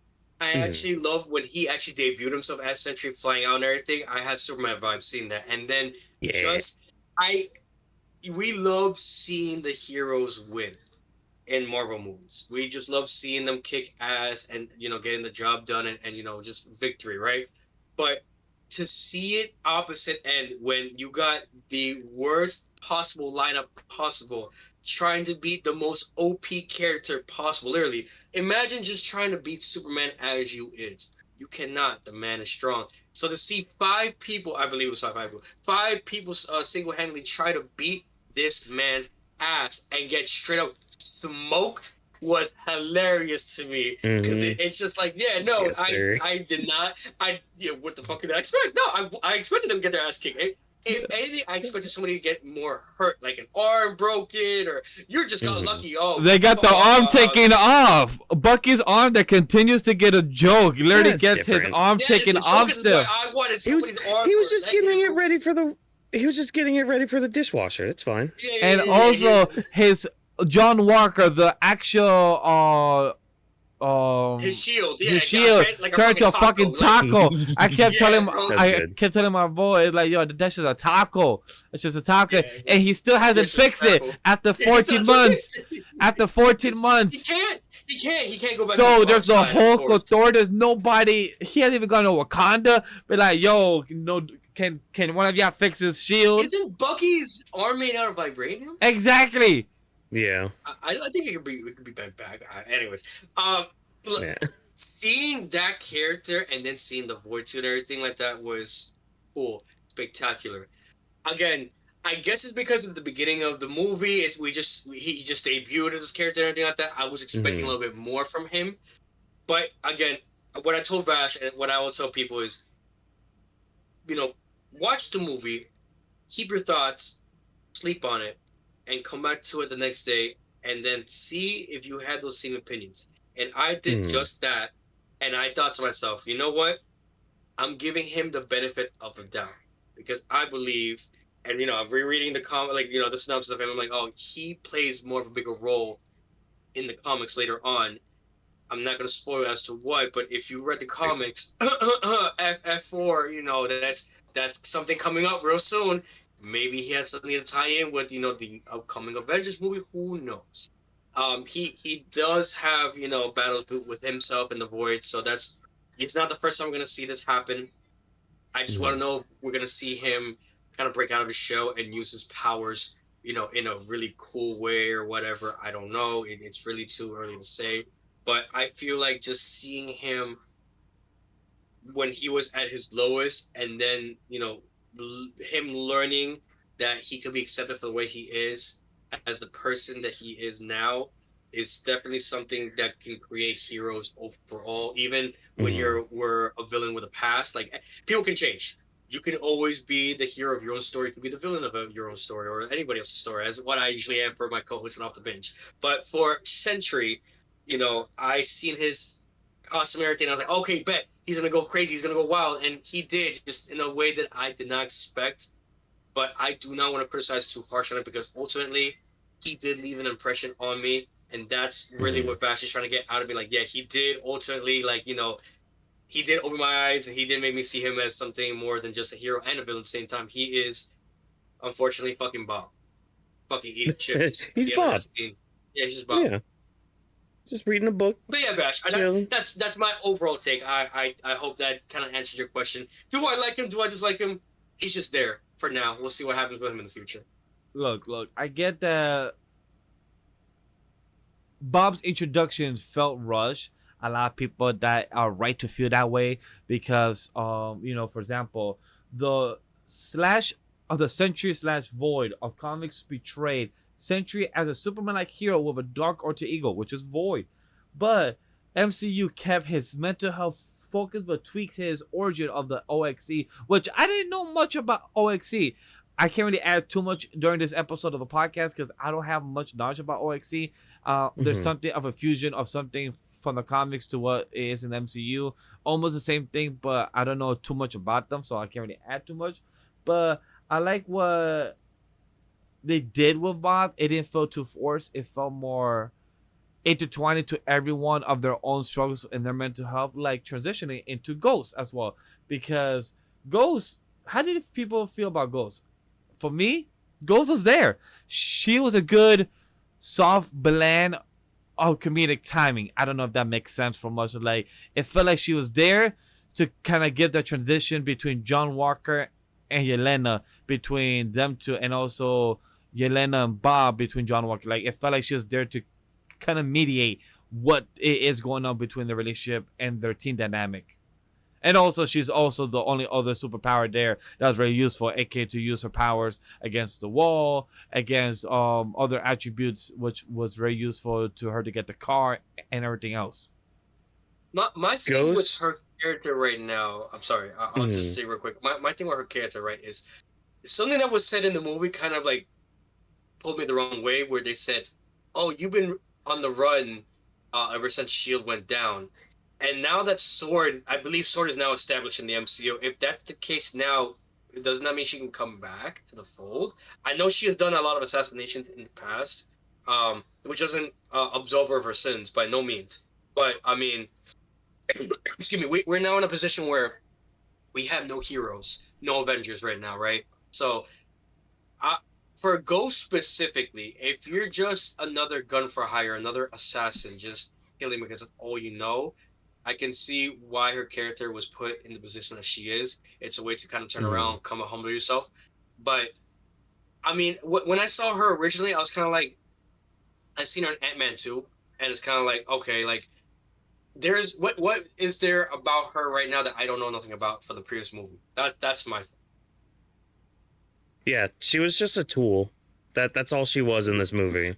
She was a tool to get out of there. She was a tool to get the ride back. She was a tool to connect everybody. That's all Ghost was in this movie. I mean, maybe they'll do more if there's another movie. You know, I don't say, oh, when there is, because you never know with MCU and people and all that.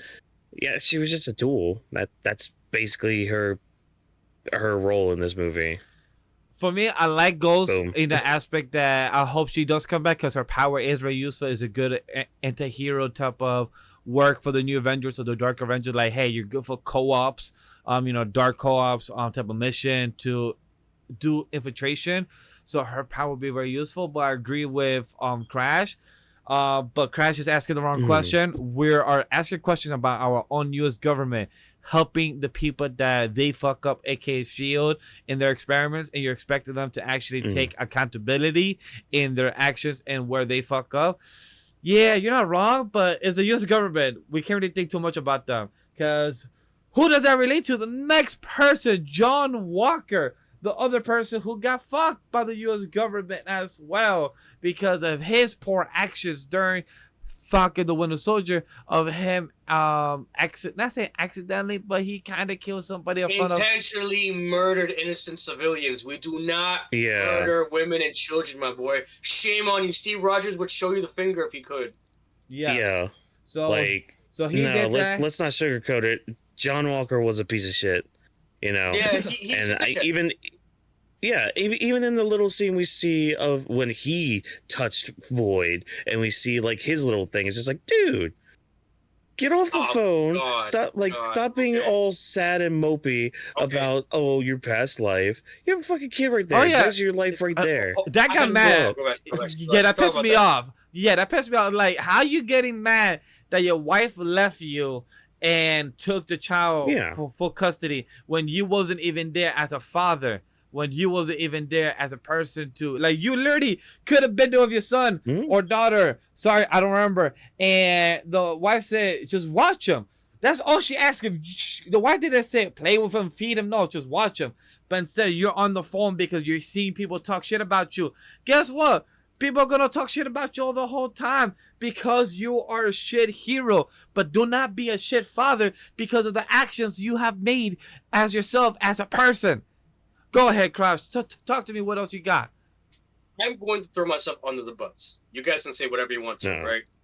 I seen that scene, and my wife looked at me and gave me like the fucking look, because I personally have do this all the time with my son. She's like, give him attention, and I'm just looking at my phone. I'm literally doing anything else. I'm like letting him, be going, walking around, whatever. And she's like, are you watching him? And I'm like, yeah. I literally exactly what fucking John Walker did, I did, and it's just like it was so fucking hilarious. She looked at me like, and I'm just like, fuck. John Walker, I feel for you, my boy. We're getting fucked today. I'm staying shit fathers we are. But no excuse as a hero. We can be the hero of the world, and we can be great fathers. We can be both. And in that instance, I'd rather be a good father than protect the world, unfortunately. And he wasn't even a hero at that point. He was just mopey that his life turned to shit because he killed a guy. Very mopey, very bitchy. He also felt butthurt about, oh, you like my helmet or my hat? And then asking them, do you like my hat or helmet? To try to justify if they like it so he could like it. Because I love how Yelena's like, do you like your hat, helmet? And do you like your helmet? And then he just stood shut. It's okay, I guess. And I love how by the end of the film, in the post credit, he was wearing, I believe, a beret hat. It was so it was adorable because now he feels like himself. He feels like himself. He's honorable to carry the taco still, but also wear a beret hat. I'm like, yo, for you to carry your taco still and the hat. That's props to you, because that's cojones. I'm sorry. I will not walk around with the taco and the hat around me. I will not. I will wear a fedora hat. You're just copying Captain America's legacy at that point, which I understand. Everyone wants to see Captain America's iconic costume. But we are all our own individual person at the end of the day. We are all unique to our own person. We can mimic certain idols, certain teachers, and all that to be very similar to them, but we can never be them. Hence why I'm very happy that guy went with the beret. Very cool as fuck. I definitely respect it. I'm looking at the original picture for Thunderbolts with him with the helmet. I'm just kind of like, I'm just getting fucking like fuck you, I'm Captain America vibes, and I don't fuck with it. But the beret, I like it with that, because I fucking hate it, but like I hate you, but like I can fuck with it. I get it. He's being his own person. Like, yo, John, I get it. You be your own person. I like it. I hope the best for him. Face, but, yes, I definitely want to punch him in the face. He's an asshole, by the way, because talking about the scene, since he's the one that kind of messed it up. How do you like, guys, the scene when in the beginning of the film when they were stuck in the furnace, they had to go up the thing by holding each other weight back to back, but then at the end they had to think like, shit, how do we grab the edge of this elevator, of this little door, and all of us to catch each other? He gave no fucks given and said, yeah, I'm gonna let you guys go, carry this myself. And he said, I'm gonna choose survival of the fittest, and I'm the one surviving. That is not what Captain America would do, my boy. That's all I'm saying. Like he was resourceful in what he had. Yep, he was resourceful is what he was saying. For that be the case, let's talk about the best father of the MCU right now. Our boy, the Red Guardian, David Harbour, a washed-up Soviet super soldier, nostalgia and comedic. His best father. The cereal box moment at the end. It was best pure wholesome. I take you to the soccer game. What are you talking about? Yeah, and he's in a cereal box now. He's in a cereal box. He was even promoting it at the supermarket. Man didn't even call his own daughter after his other fucking daughter died to be, hey, how you doing? You doing good? Like, look. Hold on. We don't point fingers. He explained himself. He was also going through his own struggle. He was going through his own mental health. And he thought she didn't need him. Yeah. He thought, okay, I'm gonna give her space. And see, this is the word. Women out there, ladies, listen. If a man is trying to give you space, it's because he does care about you. Because you've told him, hey, I need my space from you. I need just a little bit of space so I can process things. Don't just bitch and moan to him afterwards. Be like, I wish you had come and told me and consoled me. Just like, You wanted space. You didn't want me around. I gave you the time to not be around me. And now you're going to complain to me that I wasn't around? It's your own fault. That's your own fault for me not being around. You know, I would have loved to have gone to see you, but no. I was trying to give you space. I thought that's what you need. And I like how he spun it that way, though. Yeah. Like, it wasn't this big whole argument. It was just, look, I thought you needed space, so I gave it to you, but I understand that was not what you needed. And I'm glad he said it in that moment. Like, it wasn't like this whole sulky thing and he said it later. No, because he knew that he should have done that. He knew that for the whole year, that he should have reached out and tried to talk to her. But he didn't, because again, there was part of him that respected her as a person and her feelings and was just like, you know what? I'm gonna distance myself a bit. If she's ready, she's ready. I like that. I agree. Like, Red Guardian was very wholesome. Like, yes, Crash, I do say that he is a great dad. He's wholesome because thing is, he tried his best. He fucking still excited. Yelena, when it came over, why do you still have this picture of the soccer field? And yeah, the Red Guardian said, did you know why you wanted to be a goalkeeper? It's because you was actually want to be the person that you carry all the way. He remembered the small things, and that's what, as kids, as parents, that makes it wholesome. Just to remember the wholesome moments, the wholesome type of memories. And that's what Red Guardian, he even cried when he was when he was seeing Yelena about to per herself at the void. By the way, I love the imagery when she jumped off the second tallest building ever, and then in the middle the camera shot was showing her in the void, and then was behind her the light side, and he was screaming, Yelena, don't go, Yelena, don't go. And just showing how powerful that moment is and what it means. It just shows that he cared. Like, he even was excited. Hey, fuck the copyright. Let's call ourselves the new Avengers with a Z. With a Z. Like, just like, bro was even marketing himself like a NASCAR racer, having all the sponsorship. He reminded me of the Human Torch, aka what we saw at the end later, which don't worry, chat, we'll still talk about it. We'll still have 20 minutes or less of the show, so don't worry. But that made me very appreciative of the Red Guardian. He was the comedic side, also showing that he has a rivalry with fucking John Walker as well. As I said, like, you and me, we are the same side of the same coin. We're the flip side. All those things are fucking wholesome as hell, and I love it. Like, the Red Guardian was one of my favorite aspects of the movie. It was very enjoyable. How about you, Crash? Talk to me. Would you disagree with us, or you be like, fuck the Red Guardian, he was the wackest part of the movie? I don't know why you guys think, you specifically think I'm against the Red Guardian. Like, yeah, I was talking the shit about the father thing, but no, I was gonna say, like, to what you're saying, yeah, like, the moment he heard that Yelena was gonna get in trouble, you know, when Val was in the limo. Oh, he drove the limo. He drove. So fucking good. Hey, Yelena, I'm here. Like, he was her only backup. Like, he always supports her daughters. For by no means he never not, you know, disregard them whatsoever. He was always that funny, cringy dad that, you know, you don't want to be around, but, you know, at the end of the day, he's your dad. You love him. Like, Give me the vodka. Yeah, give me the vodka.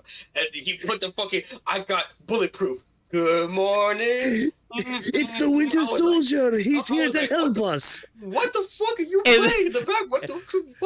But no, he by no means was not a bad character. He was emotionally there. He had his own trauma like everybody else. Every father is not going to be the best father. I speak from experience. A lot of people can also say that as well too. Like, we will always try our best, and a lot of people always tell us we will never be the best. But the moment when your child comes to you and says, I can't do it alone, I'm scared, I'm sorry, I don't know what to do, I need help, you do your damn best, and you let the Lord, whoever is the higher being up there, decide your fate and whether you did your best as a father or not. And Red Guardian did his absolute best in that movie. That's all I can say to that. Damn right. Damn right. I think my favorite joke he did like, in the whole movie. Shit, and he's just fucking like he's just hitting some fronts right now. Like, damn it! Like, I nah. shit like when he's like, damn. Nah, damn, I'm impressed. No, yeah. No, my. You said it very beautifully about him traveling all the way, driving up there. Even the moment of him saying, "It's the Winter Soldier. He come here for help us." And then once he shot another one, he like, "Oh no, he did it!" And then you had the whole limo flip and them getting caught. And I love how out of all four of them getting caught, it was Yelena, Bucky, John Walker, and Ghost. Right? All of them were there. They kept telling him to Red Guardian about Bob. So Red Guardian, no matter what, he was supporting Yelena because he said, "Yo, Dad, I want to go save Bob. Like, I'm cool. I don't care who fucking Bob is, but I got you." When Bucky was there, hearing all about his Bob, Red Guardian the whole time, "Bob, you gotta go save Bob." He just kept supporting it, like Bob. And Bucky was like, "Who the fuck is this Bob shit y'all talking about?" And then he said, "Bob?" And it was like, "Bob!" Yeah, that's what we needed, Bob. And just Bucky's expression, like, "Oh, they actually want to save somebody." Like, fuck. Oh, they were actually telling the truth. Like, they actually like these misfits. Oh, like, and you saw it in his face. He's like, "Don't tell me I'm gonna set up these fucking new Avengers, motherfuckers." Here, like, are we the new Avengers? Like, you saw in his face, he's like seeing it all happen in front of his eyes. He just didn't want to believe it. Like, fuck, this is my team. Why couldn't I join them when they had Iron Man and all the others? Why do I gotta make these the team members? Fuck. So I just love that. The literal bottom of the barrel fucking characters. But Whawkins, you had something yes. before we transition into Bucky himself. Yeah. I had two of my favorite parts that Red Guardian did. The first one, and this goes into like the three scenes that stuck with me from this movie. It's the moment that him and Yelena have, where she does confide in him finally. Like, that scene is just, I love it. For a minute, I forgot we were in a comic book movie. I forgot we were in the MCU. I'm like, oh wow, this is actually some really good acting between these two. Oh wait, they're in costume. Oh, that's right. This is an MCU movie. Oops.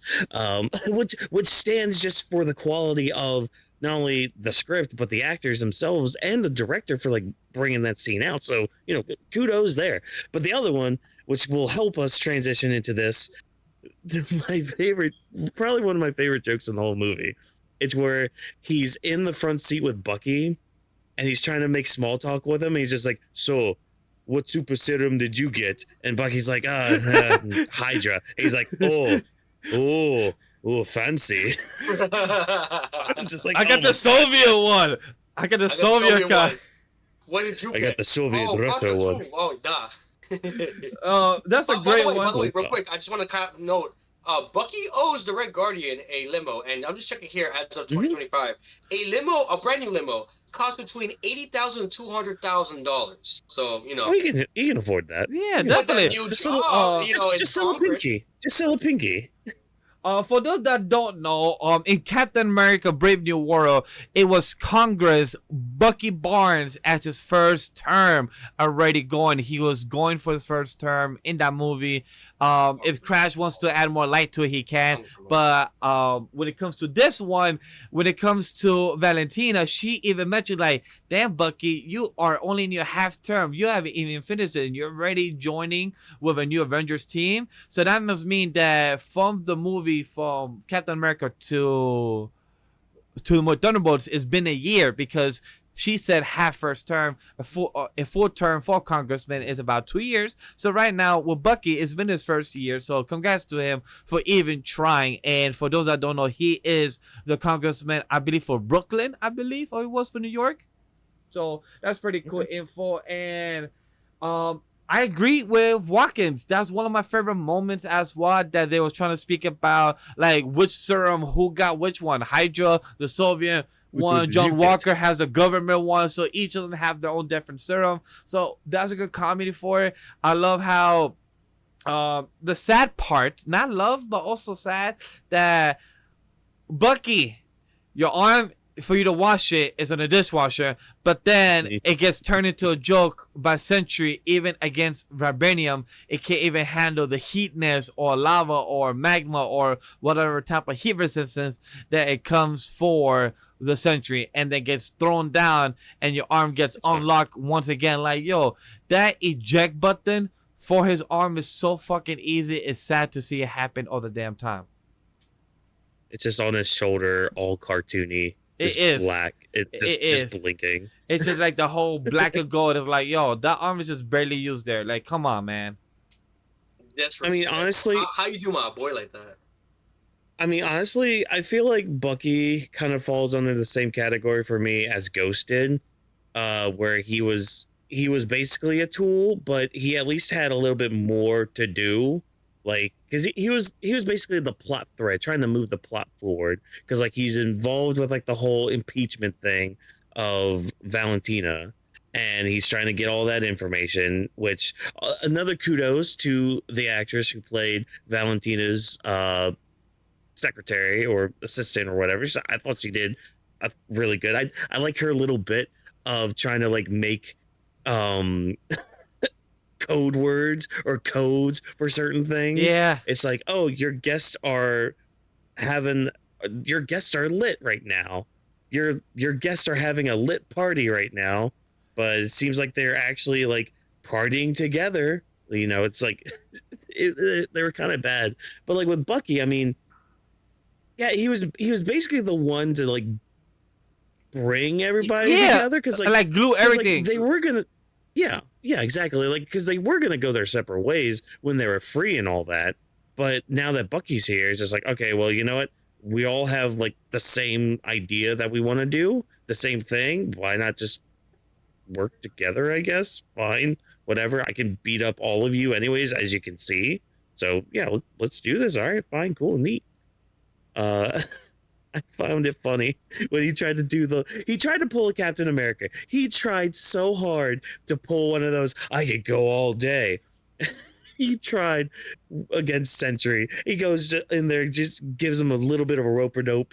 Sentry's like, no, give me your arm. Get out of here. He yoinked that shit so here. bad and so fast. I'm like, Bucky, I'm Most sorry. probably. You Great. are out of touch. You need to get hopefully Good. in this 14 months he got back in shape. He's a good leader, cut up, nice new suits and everything. Hopefully they're much better in shape in this new ragtag team, because goddamn Bucky, you need to get your shit together. Adding to what you said, Whawkins, as well, the assistant of Valentina, I think her name was Melanie. I didn't get to write it down. I forgot about her character name. My apologies. But her character was funny because the Battle of New York happened in high school. Once she said that, I'm like, that's funny, because in real life that happened for me in high school. Like that happened like after me in high school watching a movie. So like to actually see it happen, I'm like, that's funny, because for her it happened to her in real life experience in high school. And I love how when we brought up earlier for Valentina, like there is bad guys and there is the bigger bad guys. We saw the assistant choose who to help. She's a Valentina, and I love how she walk up. She like, I need a raise, bitch. Nah, if I'm gonna deal with all this bullshit and all this that's going on, I need a raise. So I love how she acts. She like, if I'm gonna be helping you out, if I'm gonna betray my morals a bit, I need money to help to fill this type of void inside of me. So I really love that. You know what she did? Valentina was like, yeah, girl's impressed. She said, word, I got you. If it means to make sure that I trust you, you trust me, I got you. Raise is easy. I got the government money. speaking about easy raises, boss man, are we gonna get raises anytime soon? You know, we worked So- so hard this year. Yeah. Who we got? Who we Yeah. got is a great leader. It's called Yelena Belova. Let's get Is the by fuck- Florence There we Pugh. She has the emotional core. Mhm. A Black Widow assassin This is grappling for with the us. loneliness post Endgame from Black Widow. Pugh Oscar-worthy performance shines as a comedian banter and raw emotion for a character in this film. I want to pass it to Crash first. How did you feel about this? About Yelena being the boss and also doing her own stunt scene like Tom Cruise, jumping off the second tallest building in the world. I will talk a little bit about that jump scene. You know, for those who may not know behind the scenes, she actually begged Kevin Feige. Well, they had it originally in the scene, originally her jumping off, but then after they was gonna actually I believe perform it, I believe a month before or 2 months, they was gonna do it. The scene was taken out and she was mad. But go ahead. Yeah, she was begging like, no, keep it. I want to do this. Like, please, like, I'm fine with it. I'm not scared. No, like, no problem. I seen the first 10 seconds, right? Like, you know, like, again, and I do not recommend those who are not in the right mental state to watch this, but like, You know, I have jumped off of buildings before. I have done a leap of faith, you know, on a really high scale off a cliff or whatever. So believe me, if you're afraid of heights, if you have vertigo, just in that split 10 seconds, you just see her sitting down on the second tallest building in the world. You got to think about that. The second tallest building in the world. You, whatever you think is tall for you is nothing compared to what she was seeing. She saw literally, God knows how long it takes to get down on the ground. Got up and just jumped. That takes a lot of cojones, my friends. A lot of cojones. Mhm. So believe me, Also, when I seen that, the monologue that was behind the jumping, talking about the loneliness, talking about the void, like that was literally the start of the film, talking to you how's her mindset, and the way she just got in, jumped the building, got in, did her missions, killed the people, literally kill like it was nothing, save a guinea pig, walk out, got the phone call, and be like, wait, did I do my job? Look back, be like, yeah, I did my job. Okay, next yeah, mission. Literally did all that matter maybe of 2 hours of her day. And I'm like, honestly, bitch, I'll just say real what? quick. I would just say real quick. Honestly, if she didn't take the guinea pig and walk out with that fucking guinea pig in that lab, I would have given that shit a 0 out of 10. I would have been so mad. I'm a guinea pig fan. My sons were guinea pig. Shout out to them. So I see her walk out with it. I was like, Yep. gee, I thought about you during that time. I thought about you during that scene. I'm like, oh, she better take that thing, or we're gonna have a bad time on Sunday. No lie. Or we're gonna have I a thought the horrible time. opposite. I was like, the guinea pig's gonna die. Or maybe explode. I was like, How that'll be funny. dare you? And I'll be like, Evil. Crash. Evil I'm like, Crash would motherfucker. hate this Actually, scene. As funny as that thing exploding would have been, how dare you? Shame on you. I don't know what's going on with you today, good sir, but you're in the void. We need to pull you out. We need to see the light, the Yeah, we good side, do. the Whoa, light side. I'm not in the void. Me and Void are friends. We know how to balance each other very well. Cause it seems like Yelena, she knew how to balance, knew how to talk about her own emotions and even interact with Bob, aka with Century, aka Void. She chose to go inside the void. She chose to talk to him and be honest to him, even during the fight in the inside the furnace, and be like, "Hey, buddy, I'm your friend. I know what to do with this. Like, if you're not alone, I'm somebody you could trust. I'm somebody you could talk to." That felt very wholesome, very beautiful to listen to. I was very happy to know as her character, as somebody she even, like you guys brought up from earlier, that she even talked to her father, Red Guardian, and said, "Dad, I can't do this. I'm alone. I'm scared. I don't know how I could get this all handled." And that felt like raw emotion. And that's something I love about the film. And that's something I spoke to Crash earlier, saying how much I love about the film of MCU of Thunderbolts, because it didn't feel like an MCU film. It felt like a film of Marvel characters wearing their suits and doing what they're doing as a daily life. Something we see in the comics, that talking about mental health, that we see from Iron Man, from his drinking, that we have seen from Captain Marvel and her heroism. But we don't see that in the live action no more. We don't see this being adapted as much as that we used to, where the hero side, who helps the heroes when the hero needs saving. And that's something that we saw from the character of Yelena, talking to Red Guardian, talking to Bob, where she entered the void herself and she said, "Yo, let me help you out. Let me see how this gets to be done." And she did it. And she got talked to the void herself. And Bob, she said, "Hey, what are you scared of?" She said, "I'm scared of the other side." And that's what they did. They helped Bob to get there, and to help Yelena, "Hey, let me push you to get there." And to me, that was very impactful, very beautiful. I love that. You can't that moment is very impactful for a lot of people, because for those who don't understand, a lot of people who are in that void, who are in that mental state, you need to realize that sometimes there are certain fights you cannot win alone. It really is true. It is hard to tell people how you feel sometimes, how you want to act and do a lot of things, because the world's very judgmental. We criticize, the world's very cruel, very evil, and you need to always surround yourself with people who don't take you for granted. And that's what sorry, still sick. That's what Sentry found.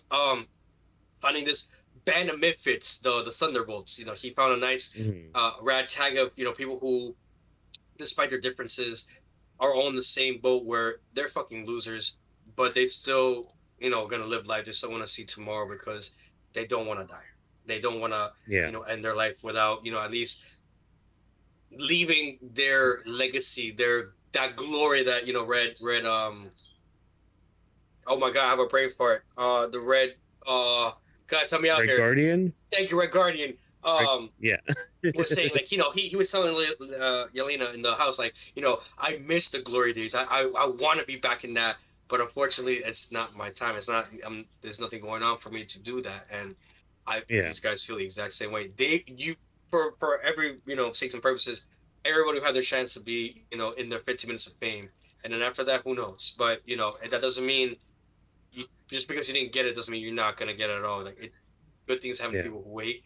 And there are a lot of good people in the world, so always hold your friends and family closest to your hearts. And if you really feel you're alone, believe me when I tell you, there's always one person out there that you will find, wherever they may be. It could be even across the world, that will understand you and make you a better person. So if you can't find that person, you can find your friends and family. If you don't have friends, there's always the internet, but be very careful because just like the void, the internet is a very dark place with very dark memes.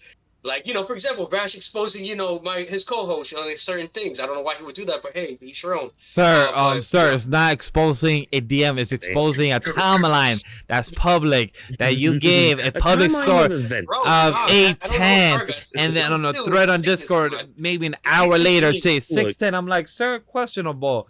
But look, just to transition us out to our last segment of the show, and then we end our show. It is the new Avengers name, copyright, and a Fantastic Four ship coming into the orbit of Earth of 616. What does it all mean? Whawkins.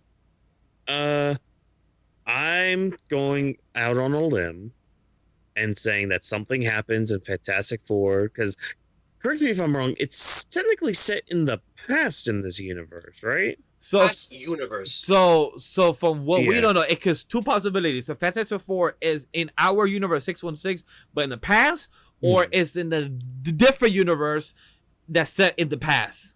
Those are two options that might go. Okay. So from this theory of the Fantastic Four ship, it may be coming back to our orbit in the current timeline from the past, or it entered from a different universe because maybe their Earth universe got destroyed because of Galactus. That's literally the bottom line of either or. And that's kind of my theory right there. It's just like they might end up losing in their movie, and they just got kind of catapulted into the MCU now. So cool, neat. But I'm wondering too, because I don't know much about the comics either. Apparently, there's some stuff with Reed Richards' son and all that, and we know the baby is born, at least in the movie, because there was a crib. There was some goo goo gaga going on. Well, I'm wondering if they're gonna try something in there with that. I don't know. It makes sense because the movie is called First Steps. So if we have Fantastic Four, they're having a baby, it comes to the baby, and also Galactus' first steps into Earth, landing first steps. So it has a lot of ambiguous type of message of what it's implying to the first step. So I'm here for it, for Fantastic Four. I know, and I told Crash that I want to watch the movie with him when it comes to Fantastic Four coming out, because I want to see his out of theater experience and watching it, because I need to see it in first eye. How does he go from 8:10 tweeting to a 6:10 2 hours later? I need to see full eyes experience to know how does it go from two different people later. I need to experience that myself. So it's pretty fun. I don't know what this man is. This man is gaslighting me, ladies and gentlemen. This man is honestly on his shit. I don't know what I did wrong. I'm literally telling you the facts. I look. It is mental awareness. See, this man is probably Delulu. I feel so sorry for you, bro. I hope you get better. But sorry, guys. Right? I'm Bob. I'm Bob out here. Maybe you should get. Yeah, maybe you should get control of your void. Also, I forgot to mention, it seems the Black Widow program it helps our girls to help with with the bigger strong men of overpower, because we had Natasha with the Hulk, and now we have Yelena with Bob, aka Sentry. With the Hulk, is Natasha saying the sun is getting real low, fella, and then we have Yelena saying you could trust in me, we could talk. You did the dishes, and I'll go make some waffles. Mm-hmm. Yeah, yeah. I mean, Yeah, Well, there's Crash. not much to say other than Yeah. like I wrote to Vash. There is a lot of speculation. We can all assume, but the fact of the matter is there is a ship with the Fantastic Four logo coming to Earth. That's it. Mhm. At this point, all we can do is Oh, wait until July and see what happens. Do we want them to win against the fight with Galactus? Yes. Will it happen? We don't know because and we got the Silver Surfer now. I forgot her name. I apologize. I always say her name wrong, but it's Sindral something. I know I'm butchering the name, but Mhm. I can't wait just to see how this turns out. I also, and this is the big thing people are not really talking about. I personally am looking forward to looking towards Doctor Doom. Yes, This Robert Downey new Jr. Oh yeah. Yes, sir. I Yeah, Yeah. right maybe now. he's in this, little vehicle headed towards Earth, and it's not a Fantastic Four. They come maybe later. Mm. Who knows? It's a There's good a lot. possibility. Yeah. Yeah. I'm not ruling out anything, but I Yeah. feel like we should hold our horses, wait and see what happens. We Yeah. cannot jump the gun based on assumptions, Quick. but How did you guys feel about the new Avengers name? Because I know with Thunderbolts, I know Crash was not too happy with the actual name. I'm okay because no matter what, you can be mad about the MC adaptation of the Thunderbolts from the comics, like the actual Zemo, Moonstone, and other characters that was not included. For me, it's okay because it was a Thunderbolts with an asterisk. They used the promo. They reminded asterisk. It was only a placeholder. The new Avengers makes sense. The Yelena and the Thunderbolts did what they did in the comics of Norman Osborn, where he did the scene of the new Avengers, aka the Dark Avengers. This is the team, and I'm okay with this loosely adaptation, inspiration, storyline. That's where for me, I'm okay with it. Whawkins, Crash, any last thoughts about the name change of the Thunderbolts, aka to New Avengers? Look, they're cooler because they have a Z on the end. We are the Avengers with a Z. Z. We are cooler. We are cooler. That's such a 90s thing to do. I'm not gonna lie. Just add a Z to the end. Like, oh, SWAT cats. Ooh, yeah. That'll get the kids buying a product. all I will say just to that alone was if you look really carefully, their sponsors is fucking wild. Xbox, Sony, Yeah. fucking Mountain Oh, it's Dew. great. I was just thinking of Oh, we got the Mountain Dew. MLG420 memes all over again. I was like, bro, I am living in a fucking meme world right now. I'm eating good, boys. Oh, I love it. Yelena, let's go bowling. Yelena, yeah, daughter, let's that's go it out for me. for drinks. Fucking fake ass bootlegged ass name, whatever. I hope the real Thunderbolts come back. They're Temu Avengers. That's what they are. You know what? That's it.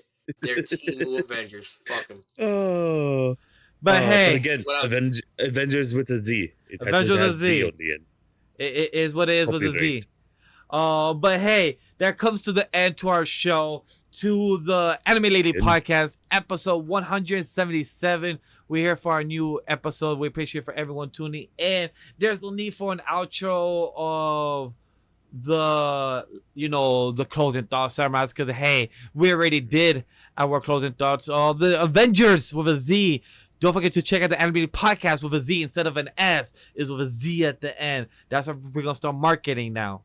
Right, guys? Ooh, we got the market going. We'll be strong with this. Strong like ox. Yes. Strong like the ox. But other than that, guys, we're gonna keep it simple. As always, follow myself, legenddvash, Whawkins MW, Crash X131 as everywhere on our social media, wherever you find us, wherever you don't. And as always, thank you for joining us tonight and taking the time to listen in. The Anime Podcast is presented by AniMa W3 Studio. Our production team is Vash, Whawkins, Rome, Jokester, and as always, a special thanks to the producers and for Crash to coming in and give that substitute, give that love, and always being wrong. I'm sorry. Don't forget to follow the socials of the brand of the team. All the links are down below. I don't know what it's dealing today. I did fucking nothing Lastly, wrong. share, like, and most importantly, give the feedback and let us know what you thought of this episode. You guys are what makes the show and help us succeed. On behalf of everyone at Anime W3 Studio team, we thank you for joining us in this episode of the Anime Podcast. We see you next week. Take care. This podcast was not recorded by a live studio audience. We see you on the next one. Bye bye. Love Don't phones to eat you. any And weird remember- cactus in the desert like what they did in the movie. That you might be like Sokka in the Avatar and you might see and act weird and shit. Don't do that, bro. Know your And know your remember- plans. Remember, no cheese on pancake. No cheating. No cheese on the pan. Pew, pew, pew, Vodka, pew, pew, yes. pew. Put vodka on pancake. Tastes good.